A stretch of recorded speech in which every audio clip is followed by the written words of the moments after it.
Hi Nacrocissa, how's it going? Thanks for being my first ever Storybook Brawl viewer. Playing something a little different today, and I'm pretty excited to try it out. It's a game I've really been enjoying, just super well designed, lots of new patches coming out all the time, a cool tournament scene, lots of good streamers playing it, and now I'm jumping in, joining the pack, joining the fray. We are here to do some brawling. This is an auto battler, and I am going to be playing like I assume that some people who are watching this stream are curious new viewers who mostly know me from Magic the Gathering. So I'll be talking through my plays at sort of a beginner level. I'm going to try that. If people can't stand it, and if people are giving me the feedback that it's too agonizing to watch me explain every little thing, then maybe I'll switch into more of a experienced commentator mode. Anyway, go ahead and give people another minute to get here. Actually, curious for a poll of whoever's in the stream right now. For those who are in the stream, are y'all completely new to Storybook Brawl? Have you ever played it or watched other people play it? Trying to get a feel for where I should be pitching my comments to, because you know me, I'm going to be talking constantly as I think about things.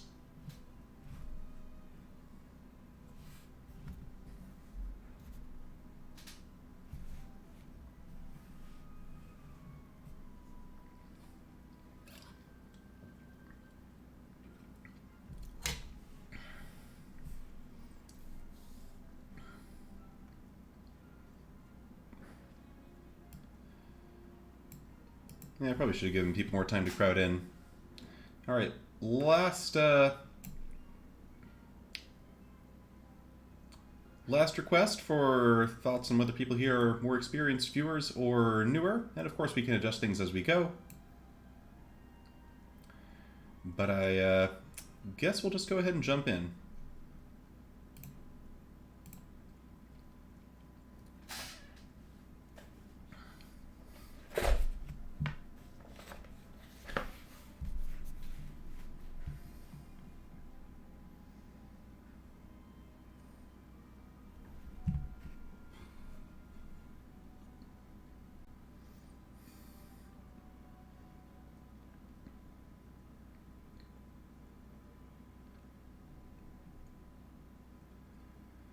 Alright, so beginning of the game, we're just going to select a hero, which is going to define a lot of our playstyle throughout the course of the brawling. There are roughly 8 heroes that I consider to be top tier, another 8 that I'm pretty happy to play, and 16 that I'm not super happy playing. I think the number is 32 total. Anyway, here we've got Pan's Shadow, who I think is pretty bad, Mad Catter and Horde Dragon, both of whom I find to be pretty middling, but fine. And then Pied Piper, which I think is solidly the most powerful hero here. You get to see an extra character in your shop every turn. It gets a little boost. That's really good early and can help you kind of make triples and get treasures throughout the game. When I say making a triple, I mean that buying 3 of the same unit combines them into a super powerful unit and gets you a treasure.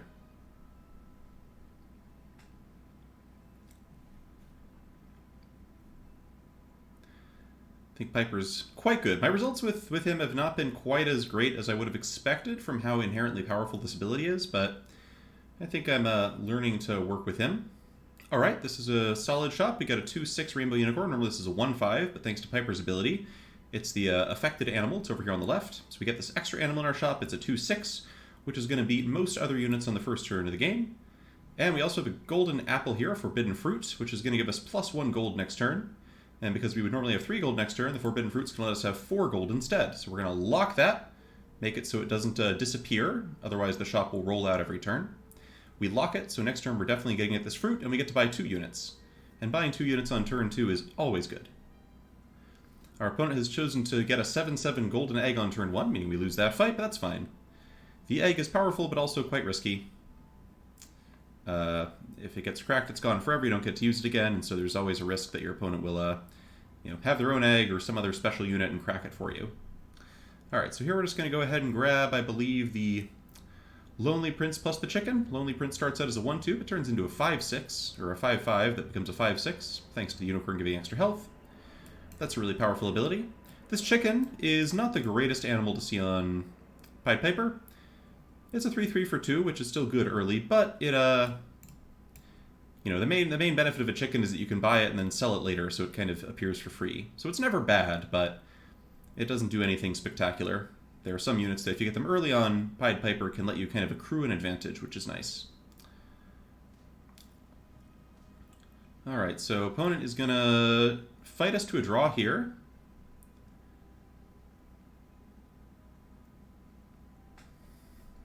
But that's fine, don't mind a tie. And I have an interesting shop. So we've got Cinderella, who is going to transform my Lonely Prince, so I think that has to be the pick. We get to buy a princess and transform this guy, and the question is, do I take the 2/6 Kitty Cut purse? I think I do. So we have a Mim here. This is an 0/3 by itself, but it gives stuff behind, in front of it, +3 attack. I'm going to buy a Mim. I'm going to buy this Kitty Cut purse, which with the extra attack from Mim is likely to get us Slay and earn us some extra gold.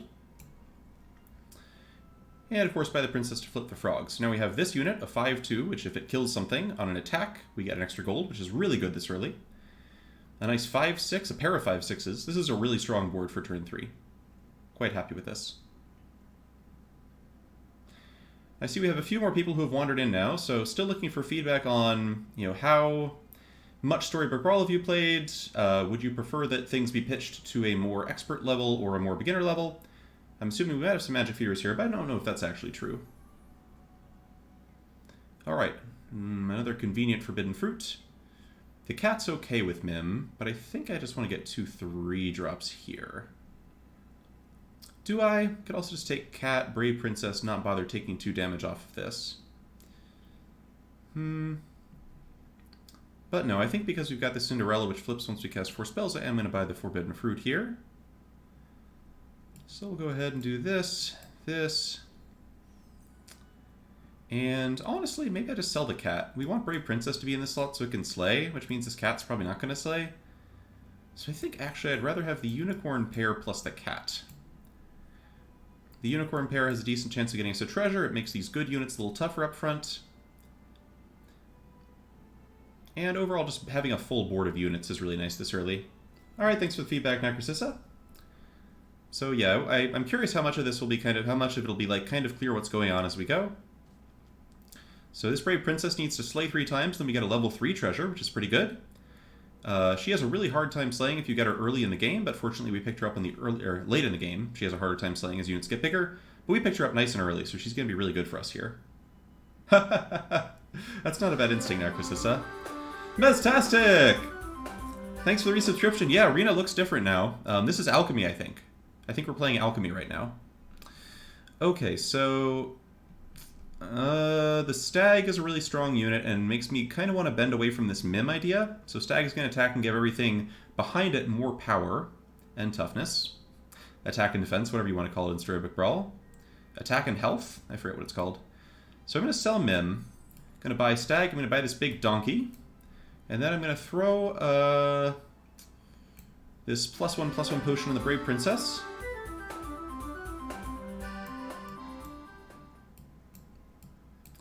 So we're going to throw the Stag in front of the Brave Princess, put Brave Princess here so she has the best possible chance of attacking.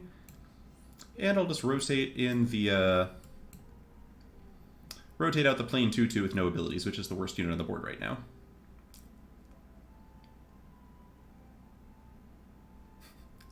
They sure did, Kanye. Everybody does that. Also, Kanye, thanks for the resubscription. I see we brought in a lot of old hands of the stream for some Brawl. Jesus Christ. All right, Gwen seems to have knighted a...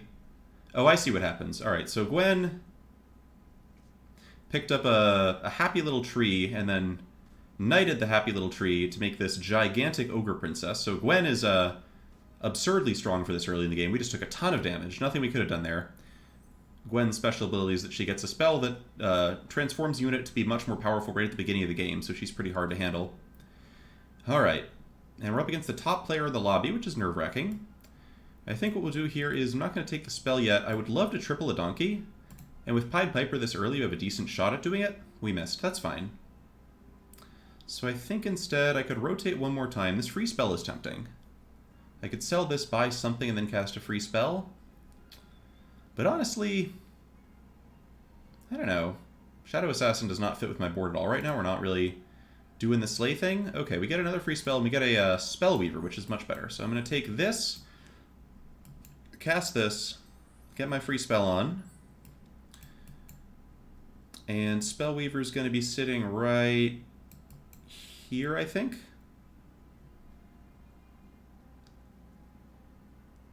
Kanye. So flattering. I'll have to remember to do the tax stream at some point. Anyway, we're low because we took a ton of damage in that last fight. I think our board is pretty good for this stage of the game still. It's not great. Ideally, we'd love to have a triple donkey or something like that to give us a treasure to really keep us ahead, but we should be fine, but we'll see. This Charon is very strong. Alright, so they start out by sniping something immediately for free, because ranged units can just attack and kill stuff whenever they want. It's pretty unfair. But we conjure an Ogre Princess off of our donkey and kill their unit, which is great. And it looks like we're actually going to win this fight. Because our ranged unit kills their ranged unit, and their guy isn't quite big enough to finish us off, so we just took out the strongest player in the lobby. And this turn, we get to start picking level 4 units, which is nice. And I love this Court Wizard. Gets a free attack whenever one of our princes or princesses get killed, and we have a couple of those. So I'm going to take Court Wizard. And then we've got a Sleeping Princess off of our Ogre Princess attack last turn. So I think I want to see if I can find a spell to cast on this. So we'll flip this over. We didn't get a spell to cast on the Princess. I think I take one more shot at that. Nice! Now we have some treasures. So we didn't quite get the spell, but we do this. We get an extra gold off of that. We flip this. Huh. Gonna take Book of Heroes. It's not a treasure I usually take, but almost all of our units are good right now. So they might be attacking our opponent's evil units and getting some boosts. And now I'm going to take Merlin's Hat over Power Orb. It's pretty close here. But Merlin's Hat forms basically a very powerful combo with another treasure called Crystal Ball that we might be able to get off of this Brave Princess, for example. Or this Lock Chest. And if we can get Hat and Ball going together, it's like Storm combo in Magic. You just get to put together a bunch of spells and kind of kill your opponent out of nowhere. So we're going to be aiming for Hat Ball. And with that in mind, we're going to park the stag here to make sure it attacks by putting it here on the left. Because we really want to pump the Brave Princess and get her a slay. If she doesn't slay this turn, she's going to have a harder and harder time going forward. Yeah, that was a really good turn. We got a solid, huge heaping helping of treasures. Our opponent's board is very, very strong. But I think we have a shot thanks to this Golden Donkey summoning huge units. Yeah, it looks like we're going to win this one, and we should get our slay with Brave Princess. Nice job, Brave Princess. Alright, so we kill that. We get a free attack with the Court Archer, which is beautiful. Okay, actually, they get a Juliet off of this. This is going to be close. That trades. Alright, it's going to be looks like it's going to be a tie, which is a shame. Our opponent would lose this treasure if they lost, and it would have been fun to knock out their treasure, but that's okay. I'll always take a tie. Alright, so we have another level 3 treasure. We didn't get the Crystal Ball we wanted, but I think I will take Power Orb over Book of Heroes. Book of Heroes is fun, but it's not very consistent. Power Orb just gives everything +1/+1, which is great. I'm going to take the Spellweaver here, because it might form another level 3 triple and gives us another chance of hitting Crystal Ball, which is something I'm really interested in doing. And I'm just going to spin and see what else we can come up with. You should always take a chicken if you can, because you can always sell it back. It's free value. It's sort of like a free cantrip in Magic or something like that. We have Merlin's Hat, so all the spells are cheaper now. We can't cast this one, because we don't have any monsters to cast it on. Hippocamp is really good. Alright, so Hippocamp means I'm going to sell this chicken. This basically is starts out as a decently sized unit, and every time you buy or summon an animal, it gets bigger. And because we're Pied Piper, we're going to be seeing a lot of animals. So this is going to be really powerful for us. And then we'll take this free spell, which will kidnap the first unit we kill from our opponents. They don't lose it, we just get one, which is still fun. And I'm going to put the Brave Princess up front here. And move my ranged units over here. I really want the ranged unit to get the buff off of Stag, because it's going to be really powerful to have a buffed ranged unit. And we're putting the Brave Princess over here on the right, because that means she attacks last in my front row, which means she has a good chance of getting killed. And if Brave Princess gets killed, my Court Wizard gets to attack for free, which is stupendous. Donkey summoning a new unit for us, which is helpful. We get our free attack, which is great. It looks like we're going to beat Loki pretty easily. Loki's dwarf board is not bad, but we are very strong for this point in the game. So we're just like running over people, and it looks like Loki's dead.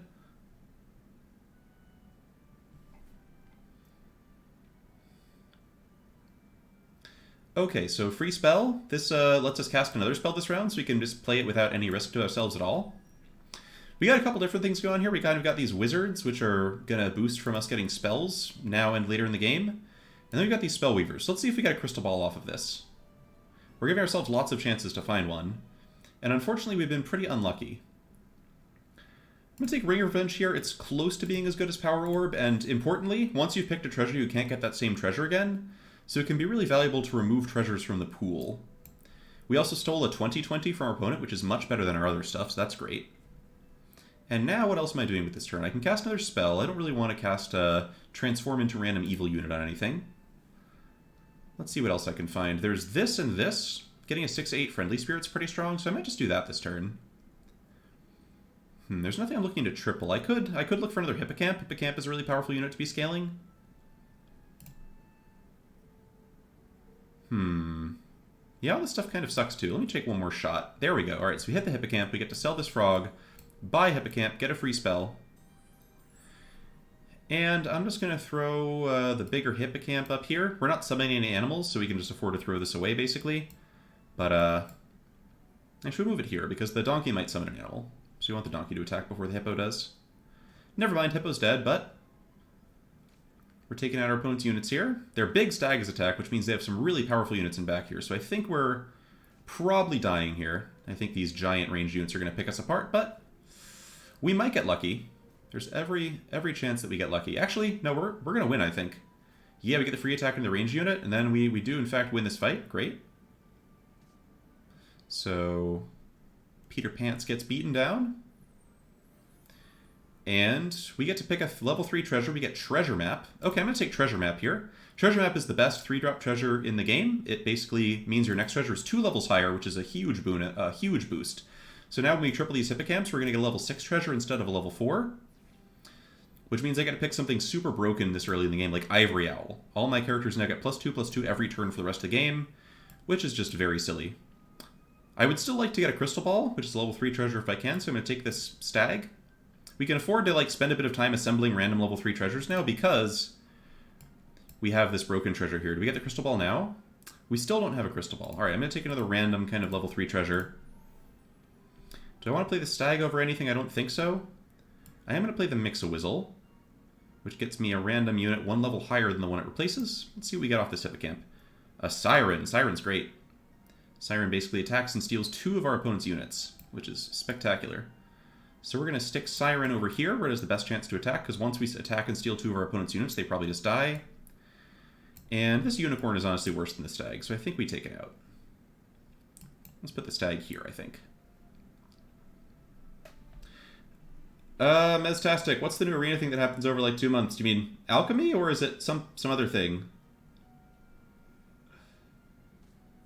And yeah, Clara, I mean, this seems like a pretty typical run, honestly. I feel like I'm just high-rolling a lot this season, which is probably how I got to rank 15. I'm just kind of murdering people. Yeah, like our donkey is no longer really standing up to our opponent's average unit, but we just stole 2 of their trees. Now they're super smoked. We're also up against Skatha, which hilariously is the email address of somebody I kind of work with at my job. And it's such a distinctive word. I wonder if it's the same person.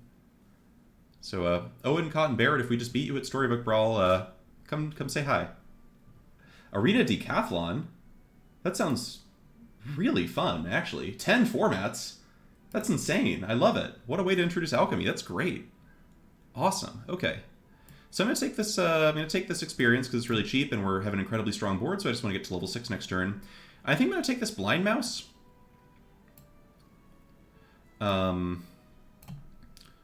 Yeah, Blind Mice, basically, if you triple them, you get a level 4 treasure, and they're cheap, and you see a bunch of animals with Pied Piper. So it seems pretty worthwhile to actually be trying for a level 4 treasure here, because if we can get a... Actually, is that right? No, I realized I was thinking about getting a particular treasure that is powerful if you have Crystal Ball, but not powerful to have. I was thinking about getting a Moonsong Horn. Alright, so I think I just pick up this Neon Sea Terror. This gets us a level 5 treasure if you get 2 of them. It's a special ability, only needs 2 copies to upgrade. So I think we're going to pick up this. It's a little tempting to leave it because we would get 2 level 6 units next turn off of this this spell, but I think we'll just grab it and hope we roll into some level 6 units when we're actually level 6 next turn. Ouch, Clarm. Sorry to hear about the bad Tiger run. That's A Celestial Tiger Classic. Alright, so up against a pretty strong Geppetto here. They have a bunch of summons, a bunch of upgraded units. They've got all of the good treasures for Geppetto. So we might lose this one. We'll see. We are slowly running out of summons. Okay, I think we'll be fine. They get some really big sheep. So maybe we actually die? I don't know. It's going to be really close. Okay, it looks like a tie. Looks like a tie. That's fine.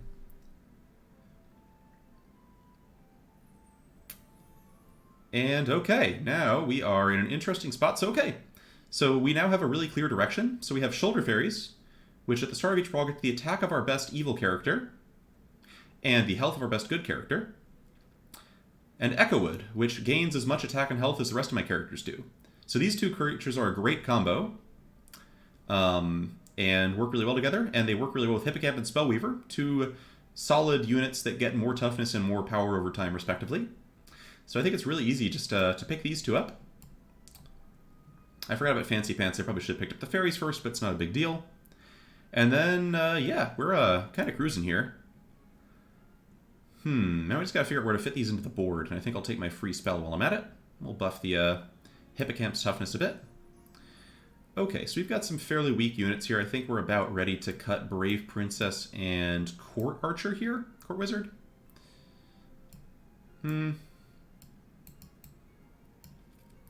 Yeah, I think that's where we're at right now. So we're still going to be looking for lots of spells and animals to keep these things pumping. And of course, every chicken we buy also buffs our Hippocamp, so we'll be looking for more chickens. And thanks to everybody who's doing like little Storybook Brawl rule explanations. Y'all are heroes, because there's a lot of ground to cover here. So our opponent's Royals. They got a bunch of big units, but I think we're going to outlast them here. I think we just have a little bit too much power and toughness. They are getting a lot of free attacks with this Court Wizard, which is annoying, but oh, we just got a free 6-drop off of our Donkey. Thank you, Donkey. So that should be enough random material kind of to work through them here. Nice. Alright, we killed their archers, so they're very dead. And this was the top player in the lobby, and we just beat them pretty soundly. So I like where we're positioned for this game. Okay, we get a free spell, which we'll always cast. There's nothing on my board that I... Actually, let's transform this stag. This stag is looking a little bit lackluster. Yeah, I like a 20/20. That's a good start. So we could take Good Boy, which pumps all my good units when it dies. It's a little awkward with Fairy's Echowood. It is a strong unit generally. I just find it really boring. It's once you hit Good Boy, it's like very obvious what you're supposed to do with your board. And I think we have time to play around, so I'm going to take Robin Wood, which is just an overall strong 6-drop. I'll take another Mix-a-Wizzle. Get an upgraded 5-drop and upgraded Shoulder Fairies. That's really good. So when it's upgraded, it gets double the attack and health of whatever you're trying to pump, of whatever your biggest units are. That's really strong. We're going to keep rolling. A Knighthood could be interesting for next turn. Let's just sell this Princess, buy this Chicken, get some free toughness in the Hippocamp, sell the Chicken, sell the Court Wizard, buy the Ashwood Elm. I think I'm going to freeze on the Knighthood. This upgrades a character without having to buy more copies of it. It's going to be really good in our Echowood. And I'm going to replace the Donkey with this Robin Wood. So Robin Wood is now a 9/12. That's going to give our strongest enemy minus 15 attack at the beginning of our turn and give our weakest character plus 15 attack. So big swing in stats, which is useful. I should also be playing my Ashwood Elm. I just forgot to put in my Ashwood Elm. I don't think it's going to matter, though. Our opponent... So Peter Pants is very strong in the early game. It starts at level 3, which is, better than starting at level 2, but... it often struggles to compete in the later game once all of your level 3 upgraded units are struggling to compete with your opponent's 6-drops. So Pants is dead. And yeah, Kanye, the 124 is Deece, although it's getting bigger. It's only going to get bigger. Alright, let's just upgrade the Echowood this turn, I think. And remember to put in the Ashwood Elm. We missed 2 stats on this because of the, from the Ivory Owl, which is a little sad, but we'll live. And I think I just freeze on the Shoulder Fairies. In addition to freezing on the Shoulder Fairies, I'm going to sell... We have 1 gold left, which we are going to lose at the end of the turn. So I'm going to free up another slot in the shop by just selling the Stag and buying a random 2-drop unit. So this has the benefit of both pumping the Hippocamp, because we bought a 2-drop animal. That's why we bought a cat instead of a tree. And it leaves this fairy in the shop where I can pick it up next turn. Because if I can triple these fairies permanently, they're going to be really, really strong. Hey, Scarbo. Yeah, it's time. I was just in the mood today. Yeah, it is now. So the only way that Peter Pants can really compete in the late game is to get that hat ball combination of treasures that we were looking for earlier. Because if you can cast like infinite spells and you have a bunch of units like Spellweaver, you can compete with even really big boards, and you can also pick up interesting spell combinations in the later game that kind of transform your units into bigger ones. But our opponent still had a bunch of level 3s, which just wasn't quite good enough. And yeah, Kanye, Magic Lingo is every game. Also, it might be a part of how I talk about it. Like, I'm saying words like power when I don't even think it's power. I think it's technically attack because, magic. Our opponent is playing a 73 toughness pig in front. This is normally not a unit you see this late in the game, but cool. When we kill it, we get 2 gold, which I like a lot.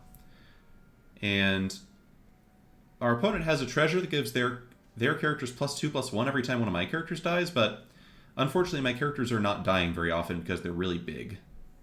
So our opponent is going to lose this one pretty soundly. They're dead, and now we've got Merlin left to go up against. X-Ball is an Elf Ball. Yeah, I mean, it's Crystal Ball rather than Fireball, so it's not quite the same thing as you would see in Magic. Okay, we got a Bearstein, which isn't so useful to us. Evil Twin can make a copy of a good unit, so we could get another Robin Wood. But that doesn't seem too useful. I kind of want either another Shoulder Fairies or, I don't know, a combat spell to finish off Merlin. Another Echo Wood's also tempting. I could take another Echo Wood. That seems pretty good, right? We can basically put in the fairies over the crafty. We can put another Echo Wood in. That all seems good. So I'll sell the cat, buy the Echo Wood, see if we can hit a combat-oriented spell. This is not quite good enough to count. Let's spin one more time. Ooh, a True Love's Kiss. So this lets me upgrade a unit. Which is neat. I think yeah, let's try upgrading this random 5 that I bought and see if we get a good 6 out of it. Storm King. Yeah, it's a 32/32, which is not as good as anything else on my board as far as what it achieves with its effect, because it has no effect. So we're just gonna... Let's see. I think you're just gonna replace the Ashwood Elm there. And yeah, I'm not really paying that much attention to my character sequencing. This should be fine. And yeah, also a bunch of Magic players built this game. Okay, so our opponent is an upgraded Good Boy, which is pretty scary. That gives a ton of power and toughness to all their units. And when we kill their Royals, their Court Archers get free attacks, which is dangerous. Unfortunately for our opponent, most of their Royals died by attacking into my units, which means they're not getting that many free attacks, but they still might beat us here. It's going to be close. So that one dies by itself. Darn it. Alright, so we really needed to... Alright, we got a little unlucky here to lose. We really needed to attack into one of these Court Archers. Fortunately, our team is fundamentally pretty strong. I still think we have a good shot this game. I am again going to be looking to roll into a combat spell, or maybe a level 6 treasure. So I don't think I want this. We'd have to buy 2 of them to get a treasure, and that's too expensive. Storm King, ditto. We would need 2 of them to get a treasure. Chicken is free value. We'll always pick up chickens. We technically lose some fancy pants value, but that's fine. Buy it, sell it. True Love's Kiss again doesn't seem that useful. I can only cast 1 spell this turn, so I really want it to be something that can affect the board. Okay, we have Shoulder Fairies. That works. Shoulder Fairies is really good. So we'll sell Crafty, sell Storm King. We'll triple the Shoulder Fairies. Get a level 5 treasure, which is going to be Mimic. Actually, Sword of Fire and Ice is probably a bit better. We have 1 more round probably in this game. Mimic gets us an extra Ivory Owl trigger, but Sword of Fire and Ice is just going to give us a bunch more stats this turn, which is nice. We'll put an Ashwood Elm. And yeah, we'll pick up a free Fireball, because why not? Pumps the Spellweaver a bit. Okay, Kanye. There are only so many names. But yeah, Sword of Fire and Ice, they definitely stole that one. Alright, so our units are considerably bigger. Our opponent's units appear to be much the same, and we killed one of their Court Wizards immediately, which is amazing. So I think we have a pretty good chance of winning this. It's going to come down a little bit to luck. They are still getting free attacks with this Archer. But I think my giant Echo Wood, yeah, we got them for sure. Alright, easy first place. That's a great way to start the stream. Hey, Decklist. Yeah, all the Magic players and the Battlegrounds players, this game is like perfectly calibrated to appeal to different people. Different groups of people. Oh yeah, Deckless, it stands for loser. I'm still trying to live that down. I get to become Aaron W. Gertler once I'm rank 1. Alright, so we're up to rank 11. That's pretty good. I think that's the highest I've ever been. And, yeah, Pied Piper's a really good hero. That was like a... You saw we kind of cruised to first there with like one bad round there at the end, which was a little scary. But... Oh, upgrade case I for Incredible. That's a good idea. I was Mr. Incredible for Halloween several years in a row.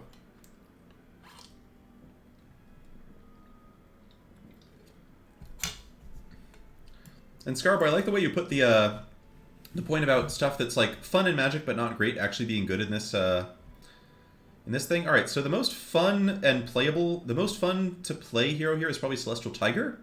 It's also okay, but it's not as strong as Gwen. I think for the purposes of stream, I'm just going to take the hero that's just strong. Because you start with like a really powerful spell from Gwen, there are a lot of openings you can get that are like super broken. And even if you don't get a super broken opening, you can often convert to something really strong in the mid-game. Okay, we got a super broken opening. I'm going to take Happy Little Tree, which is normally a 1/1 that gets +2 health each round. Going to Knight it on turn 1, so it's now a 2/2 that gets +4 health each round, which means that we're about to be absurdly strong in our next series of fights. And I think we're just going to lock the shop. Cinderella plus Sugar and Spice is a pretty good combination. Giving this tree an extra point of power is really good when it's getting so much toughness and can attack so many times. Oh, nice, Addis. Halonen. No, I don't think 4 Clover Clover would be playable in Historic. I think the whole Clover Shell is way too expensive. It's just like, you're playing against cards like Esper Sentinel, Kolagon's Command, Prismari Command. All the control decks can kill Innkeepers now. It's just... The deck's just like I don't expect that deck to come back. Unless they print new adventure cards or something weird like that. I think it'll always be like a fun like B-tier deck you can play, and it'll have some good matchups in the format, like the decks that don't interact well with artifacts or whatever, but... I don't play Clover anymore in Historic. It's a little too depressing. I see, Addis. I see.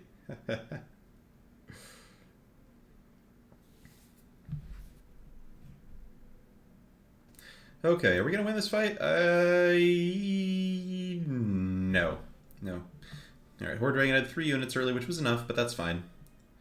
We are just powering up automatically every fight, which is great. What are we doing now?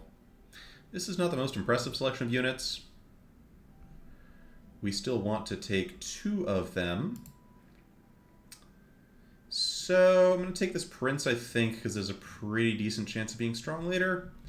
And none of these other units are really inspiring. I'll take the Baby Root, which is fine. It just like adds a good amount of stats to the board. I could take an Egg, and Egg is for people who are scared of losing. I'm not scared of losing, chat. We're not scared at all. Actually, you know what I should take? I'm just going to take another Sugar and Spice, get a spell off for my Cinderella.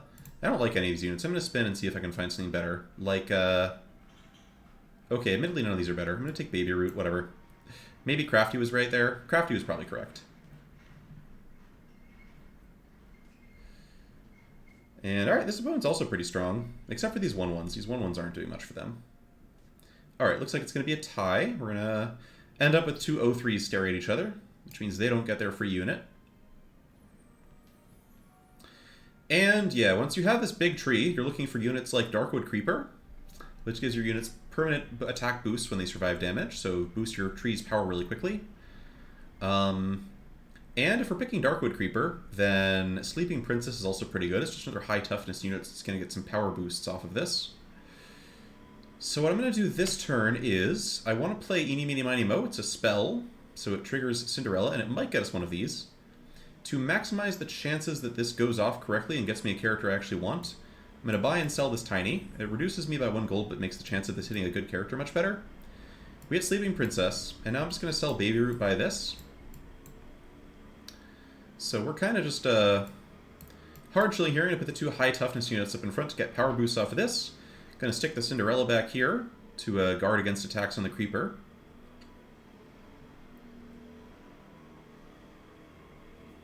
Alright, we got a power boost on the Sleeping Princess, a power boost on the tree. We're going to lose this round, it looks like. Oh no, we're going to tie this round. We're going to tie this round, which is fine.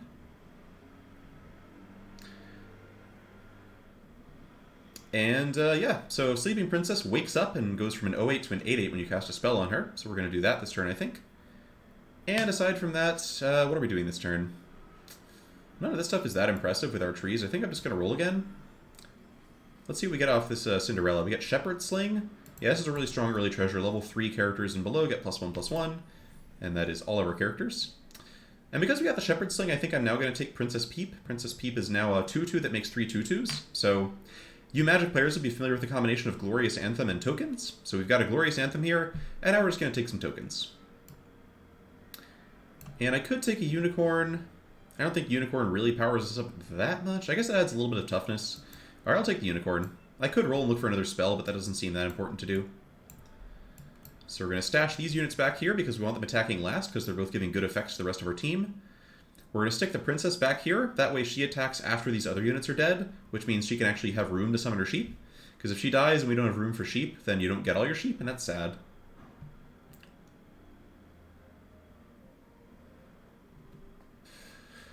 But yeah, this is a strong early board. I'm pretty happy with our early position. And we're up against last place Wonder Waddle. So Wonder Waddle's a really good hero, but you can certainly have bad runs on any hero. And it appears that our opponent's having a tough time with Wonder Waddle. Oh, they're already gone. Okay, so our opponent is disconnected, it appears. And that means we get to kill their pig. Lots of fun. So we kill their pig. If the pig survives, you get 2 gold. But if your opponent kills it, they get 1 gold. Fun mechanic there. Alright, so last round of 3. I'm going to take this Princess Peep. It's, there's not that much I'm really looking for on 3 here. And Princess Peep could become a level 3 treasure later, which is nice. It also flips the frog, which is pretty good. I could just take the Frog Prince. 2 mana 6/7 is... that's pretty good. I'll take the Frog Prince. I'll take the chicken. I'll just take this Forklery. I think we're going to win our next fight, which means we get a random character, which is... I forget if it's going to be a 3 or a 4 drop. I think a 4 drop, because we'll be level 4 when we win the next brawl, but even if it's a 3 drop, a 1 mana random 3 drop is a good deal. And who should we lead off with? In general, I like leading off with my highest power units. This gives me the best chance to kill my opponent's big units before their big units can attack and take out my smaller units kind of for free. So we're going to go 13, 11, then the 9, 26, and the smaller guys over here. And as usual, let's see, is Princess Peep going to be better than Unicorn? I think I'm going to put in Peep over Unicorn here. Having the extra sheep seems a little better than the extra toughness off the Unicorn. So this should give us the best chance to win and get our free unit against Loki, who is doing okay but not great. Loki casting a random spell every turn is really good early in the game, but gets a lot weaker later in the game. And oh, look at that. Loki was kind enough to cast 2 copies of Falling Stars, a spell that deals 1 damage to everything, which means we just got a whole lot of toughness in all our units thanks to our Darkwood Creeper. A lot of power, that is, on our units thanks to the Darkwood Creeper. Our opponent also got a bunch of power on their units, so it's going to end up being a tie. So we don't get this, which is sad, but whatever. I'll always take a tie. And now we're entering level 4 and trying to figure out what we want to do. Not sure yet. This is really weak unless you're dwarves. We're doing something else weird. This is okay, but you have to kind of build it up. I'm not that into Friendly Spirit. Right now what I'm mostly looking for is a particular tree that buffs other trees, or Prince Arthur is also pretty good. This is going to buff my Cinderella every turn, which is nice. It's not outstanding. If I can triple this Awoken Princess, it gets much better. I'm not sure if I should actually take Arthur here. I actually might triple the Peep as well, so I think I will take Arthur. There are like a couple of hits I could get that'd be really good. I could try and take the Creeper, but I don't know that I'm that interested in Creeper. We could take Fairy Godmother, actually seems really strong here. Alright, so this is like a bit of a... kind of a weird turn. There are like a lot of options we have. I think I just want the Fairy Godmother. She works so well with Darkwood Creeper. She just makes our units have a ton of toughness, which is great. So I think we sell that, and this might end up being a waste of gold, but Fairy Godmother is just going to be awesome here. So we're going to stick our Godmother in the back here to protect her. Gonna put Arthur in here. I would like to play Arthur next round, so I want Arthur getting some more power and toughness this round. And the Princess Peeps are going to die and immediately start giving stuff lots of toughness, which is great. Add us now. I really don't like Cat Combo. I mean, I think it's obviously powerful. I just hate building it. I hate the idea of just like rolling desperately to find a couple of specific units, and if you don't find those units, you're like in a lot of trouble. Obviously, there are plenty of people who make cat combo work super well, but I just don't love it. I'll take it if it's like obviously sitting in front of me, but I'm not one to spec on it too much. All right, so we absolutely blew Merlin out of the water. Yeah, I'm a certainty kind of person, as Kanye can attest. All right, Prince Arthur, once you triple it, starts boosting itself, which is incredibly powerful. So we're going to take that. And there we go. All right, got a little bit lucky there. We rolled the third Prince Arthur. So now we're clearly doing royal stuff. And now that we're doing royal stuff, I think I'm just going to take Sky Castle, give all my princes and princesses +4/+4. And yeah, I'm going to keep the Creeper in, because I like the idea of continuing to get boosts on stuff. Am I keeping the Creeper in? I want to fit Cinderella in as well. So I guess we'll go like... Yeah, let's do Cinderella in over one of these Princess Peeps, I think. Just because she's going to start getting +4/+4 per turn, which is really nice. We'll stick Princess Peep over here on the right. Again, we want to get the best chance to get all of the sheep off of her. It's a bit of tension because when you summon when she dies and summons sheep, the sheep dying give your good characters more toughness. So it's kind of like, you know, we could put her over here, but then she's only going to give us one sheep. I don't really know what the math is. I don't really care. Our board's really good. I think we're just going to win regardless. That's funny, Nerdy Steve. Nerdy Steve! The cat man himself. Are you excited by the new alchemy card that makes your deck even more broken than it already was? I could not believe when I saw that one witch from the alchemy previews.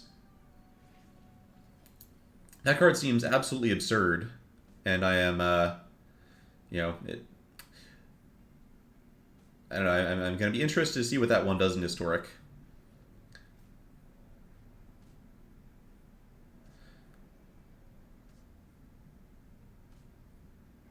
Alright, so yeah, we just faced the tied for second place person in the lobby and absolutely stomped them into the ground. We find another Godmother, this is a pretty good unit to triple, so I think we'll take that and see if we can get there. Still not too interested in the Creeper. I think we're doing fine on making our units powerful without trying to... We just don't have room for it, mostly. Alright, we hit the triple Princess Peep, which is not the triple we were looking for, but still pretty good. None of these treasures are very good. I think I'm just going to take Sting. Sting doesn't do super well with our board right now, but it's likely to combo powerfully with a level 5 unit if we can get it, that level 5 unit being Baby Bear. I could take the Sleeping Princess. Do I want to abandon the Creeper yet?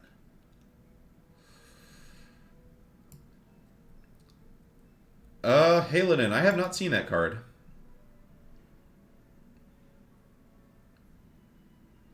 Yeah, I feel kind of glazed. I feel kind of glazed about some of the cards as well. I felt that way at first. Some of them seem really interesting though, so I don't know. Alright, so we're going to keep this in to keep giving my units permanent power. I don't think we're going to lose to anybody. Horde Dragon is always dangerous because you never know when they've picked up some kind of crazy, way above rate treasure. Horde Dragon tends to lose a lot early and then get some broken treasure and come back, so we'll see if they're at the broken treasure stage yet. Nerdy Steve, do you want me to tell you what the new card does? Because I think you're going to like it. I think you're going to like it a lot. So it's a 1/2. Picture a 1/2 for 1 mana. A black 1/2 for 1 mana. That when you die, you get to seek to draft a card of your choice. I think it's you pick the card. And there are a bunch of kind of nonsensical witch-related cards you can get, but you can also get a cat or an oven. So it's like a Shambling Gas, except instead of a treasure, you get a cat or an oven, which is just bananas. All right, so do I take...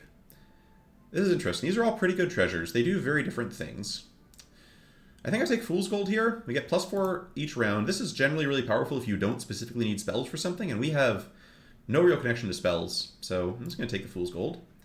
Replacing Shepherd's Sling here, I think, as my units are starting to not be level 3 anymore.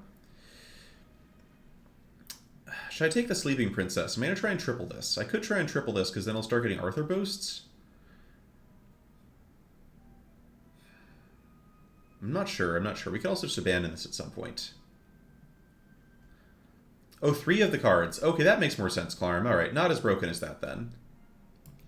Let's take it. We'll see. I might regret this choice. But there's not that much other stuff I'm looking for. Shoulder Fairies is interesting. Shoulder Fairies with a giant tree is nice. Okay, I think we just take the chicken and freeze for shoulder fairies. We don't have a big evil unit yet, but there are a bunch of big evil units you can get later in the game, especially because we have Sting, which is going to give our front-facing unit plus 10 plus 0.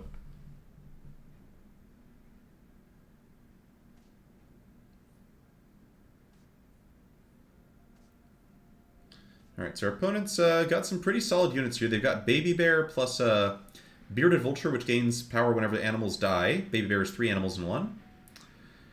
And you got this, which is gaining permanent toughness every time, but I think they're still a little bit too small to make it through us. But they could be dangerous later.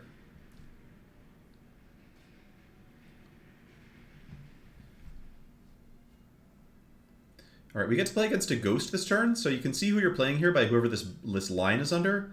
And because we're playing a player who's dead, they're probably going to be really weak, which means that we don't have to worry as much about presenting the best board. So if we have a way to like build some power over time, we should be looking into that. That is 3 hippocamps in one shop. I love hippocamp, but I think at this point it's a little bit too late to start buying a bunch of animals for this, so I'm just gonna ignore it. I'm looking mostly for more shoulder fairies. Arthur is good. I could do another Arthur here. Alright, let's take another Arthur. And now I'm really interested in trying to triple the Sleeping Princess because our royals are getting so big so fast. But it looks like this is not the world's... Okay, there's the Arthur. Never mind. It's the world's greatest shot for us. We'll take this Arthur. And now, because we don't need to worry about winning the fight, we can take out these units and focus on just making our royals as big as possible.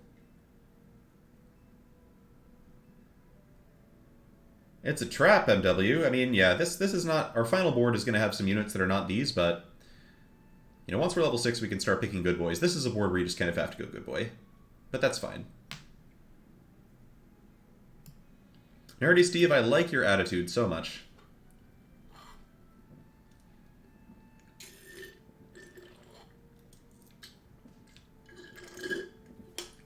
I probably should have replaced that Sleeping Princess with the Darkwood Creeper for this turn to get a bit extra power on stuff. Yeah, so as you see, the Ghost is just putting up no kind of fight at all here.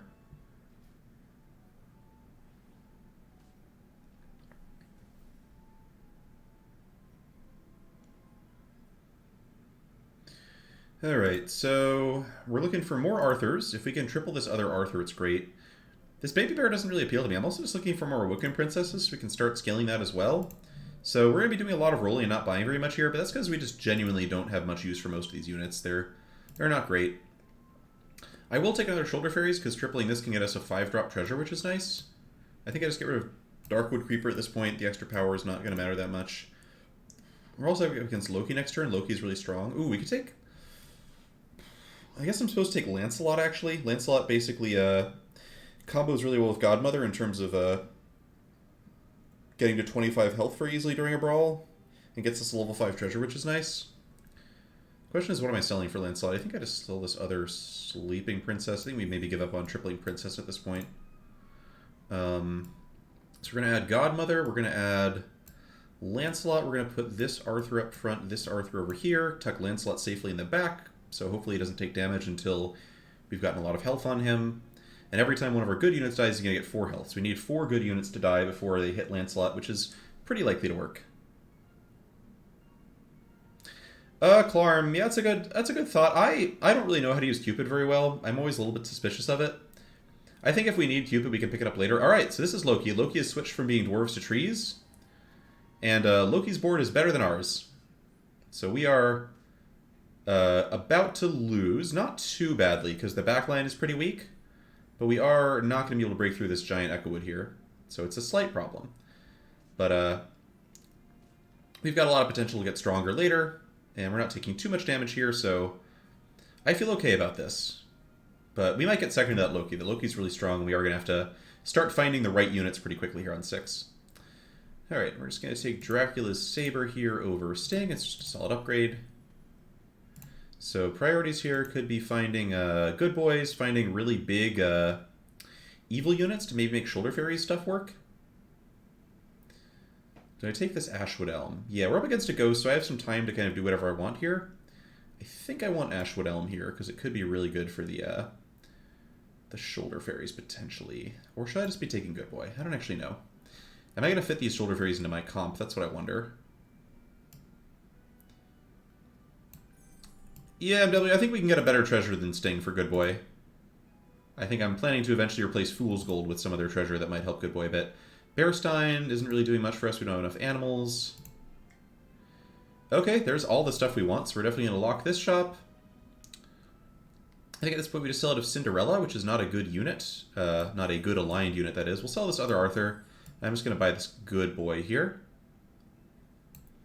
And we probably... I don't know if we actually buy Robinwood next turn. I don't think we do. Yeah, we buy Robinwood because we have Ashwood Elm. So we're up against a ghost, so it doesn't really matter where I put my... Yeah, you might be right, Cardboard Nomad. That might be a misjudgment on my part. So this Good Boy is actually really weak right now. It's just a 2-2 with no bonuses. It grew a little bit off Track Saber, so we get a nice boost. We should win this.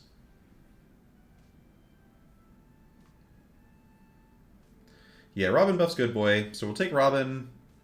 The question is, can we do the Ashwood Elm thing or not? If we hit a Beauty's Influence, maybe?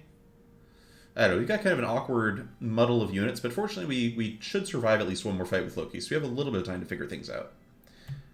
Alright, I'm going to take Robinwood, and what I like is that we've given ourselves options depending on which of a couple things we hit. Alright, at this point Arthur is too weak to play in our comp. I'm going to buy this other Good Boy. And this, sadly, is just like a really weak unit. It's much worse than it looks. So we're not going to take that. Okay, so I think at this point we're just going to play one Good Boy, pump it up with Robinwood, and do something like this here. Yeah, the fairies are not good enough yet. If we triple them, maybe they can make their way into the comp. But for now, we're probably going to lose to Loki again. We're going to try not to lose too badly. And then the goal is basically... find one more Good Boy triplet, get a level 6 treasure, have a golden Good Boy, and try to outscale them. Although I think we're likely to lose to Loki. Loki's just got a slightly better build than us this game. We're just, and they have an easier time, the Fairy Tree build has an easier time getting more powerful than we do, because they have a bunch of different units they can triple, whereas we're kind of reduced to waiting for Good Boy.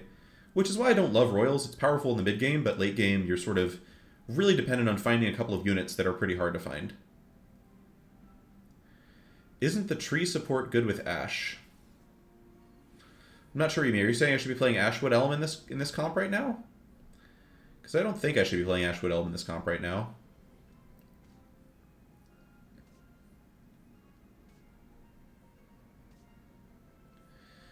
Okay, so we got some kills, but yeah, we're just way smaller than Loki. It's going to be tough.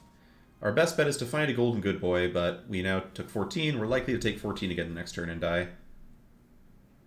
Alright, we hit the Shoulder Fairies. I'm going to take this just because it's level 5 treasure. And Fool's Gold doesn't help us anymore. We're not going to survive long enough for Fool's Gold to do anything. Okay, so I'm going to take Staff of the Old Toad because it says level 2 and 3 characters no longer appear in our shop.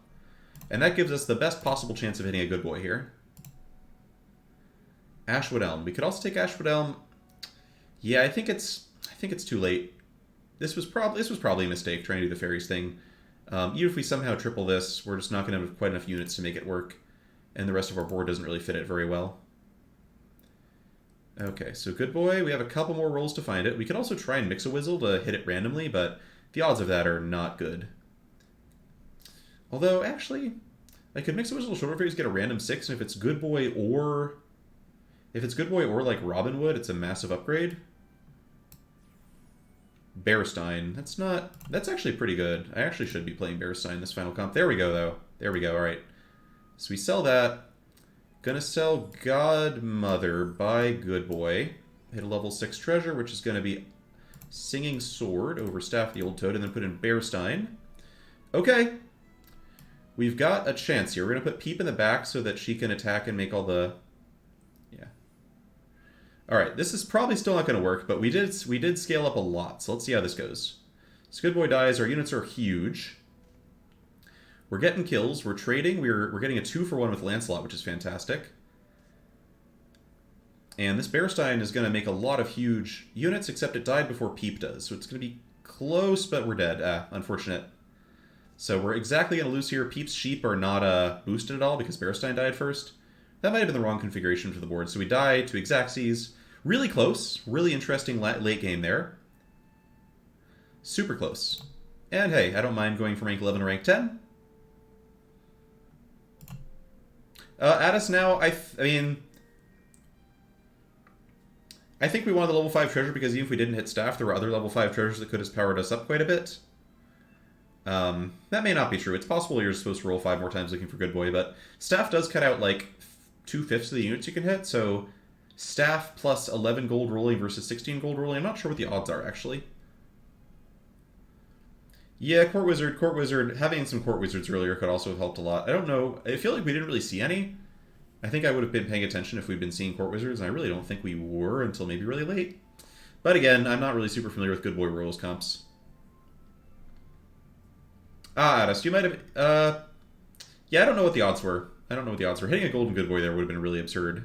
Or a Golden Robin would have pumped our Good Boy for an extra 15. So I think we had like 2 in 12 odds, whatever the number of 6-drops is.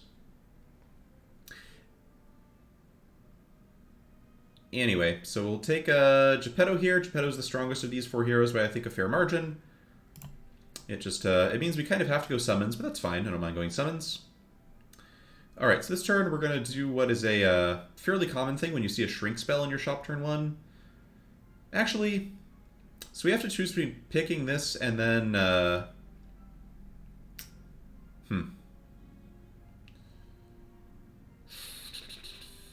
This is close. I think I'm just going to take Cinderella here and lock the shrink spell. Problem is this tree is pretty bad with shrink spell, but I think it'll be worth it to pick this up, get a cheap unit next turn, and then another cheap unit the next turn. Rio Noir. I don't actually remember which heroes are free and which ones aren't. If you look at any tier list from a top streamer, they're probably going to have pretty good instincts about that sort of thing. Alright, so we get to do this. This happy little tree just does not fit into Geppetto comps really at all. So I'm just going to buy and sell it to get it out of the shop so I have a better chance of hitting units I actually want next turn. And I'm just going to take the Dragon here. We'll lock the Mim. We do want to buy a 1-cost Mim. That's a good deal, but Dragon makes us have a better chance of actually tying the fight this turn.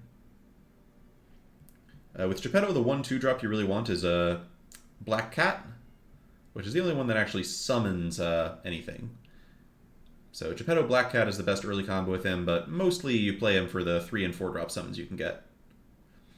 Okay, so not a tie, we don't lose by too much. That's acceptable. Not a great start, though. Not a great start. Another Shrink spell's really strong, though. So we get to basically pick up...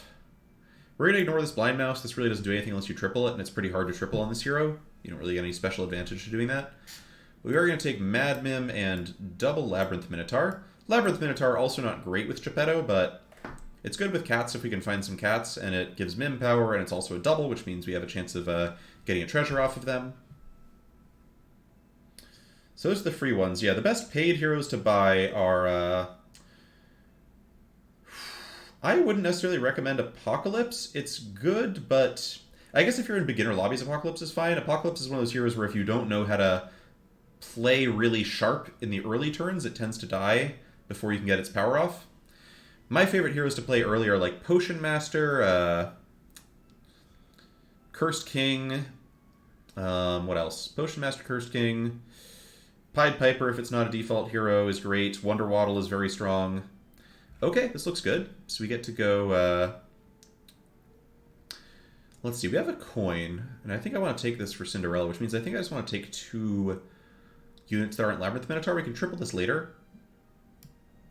So let's pick up coin, and then I think we just pick up Brave Princess to try and get those early slays.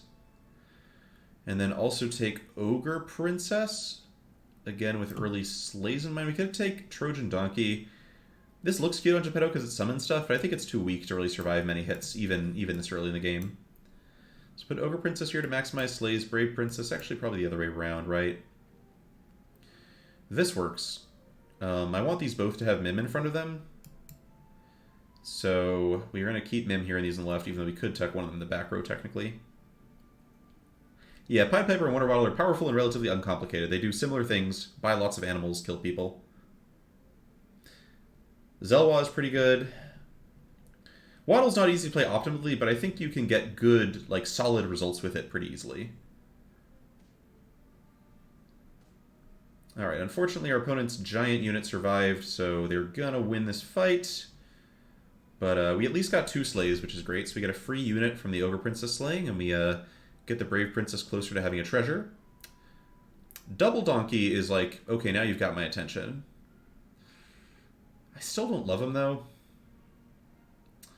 Although Vampire plus Shadow Assassin in the shop means, okay, here's what we're going to do. Going to take this Minotaur, see what our treasures are. We hit... Gosh, I can take a Runestones and then get a level 3 treasure off of the Brave Princess this turn. I think I like that more than Secret Stash. Gonna take this Donkey, turn into a random evil 3-drop, which has a lot of good potential. Take Merlin's Hat, love Merlin's Hat. We get a Mummy, which isn't amazing, but it'll serve for our purposes. We're gonna sell these bad 2-drops, buy Shadow Assassin. And now we've got a nice little sleigh comp going, a spicy little sleigh board. So we've got a ton of units that can attack and have the ability slay. All of those will pump Shadow Assassin if they hit. And this Minotaur is also making stuff big, which is nice. I think this is the priority order for slays that I want, so we're going to place them like this. Slay is risky. Slay is not especially strong in this patch. It used to be really strong. You really are dependent on luck with a slay build. You're really hoping that all of your units will like attack and kill your opponent's stuff. Fortunately, we have an incredible slay turn. We're going to get what looks like not quite triple slays, but that was still really, really good. Super duper well done turn, and we even win the fight. Splendid. So we spoil our opponent's attempt to get double XP from this Wish Upon a Star, and then we hit another Shadow Assassin, so we're kind of off to the races here. At us now, if best level 2 treasures are Spinning Wheel, Shepherd Sling, Hermes Boots sometimes, Runestone sometimes.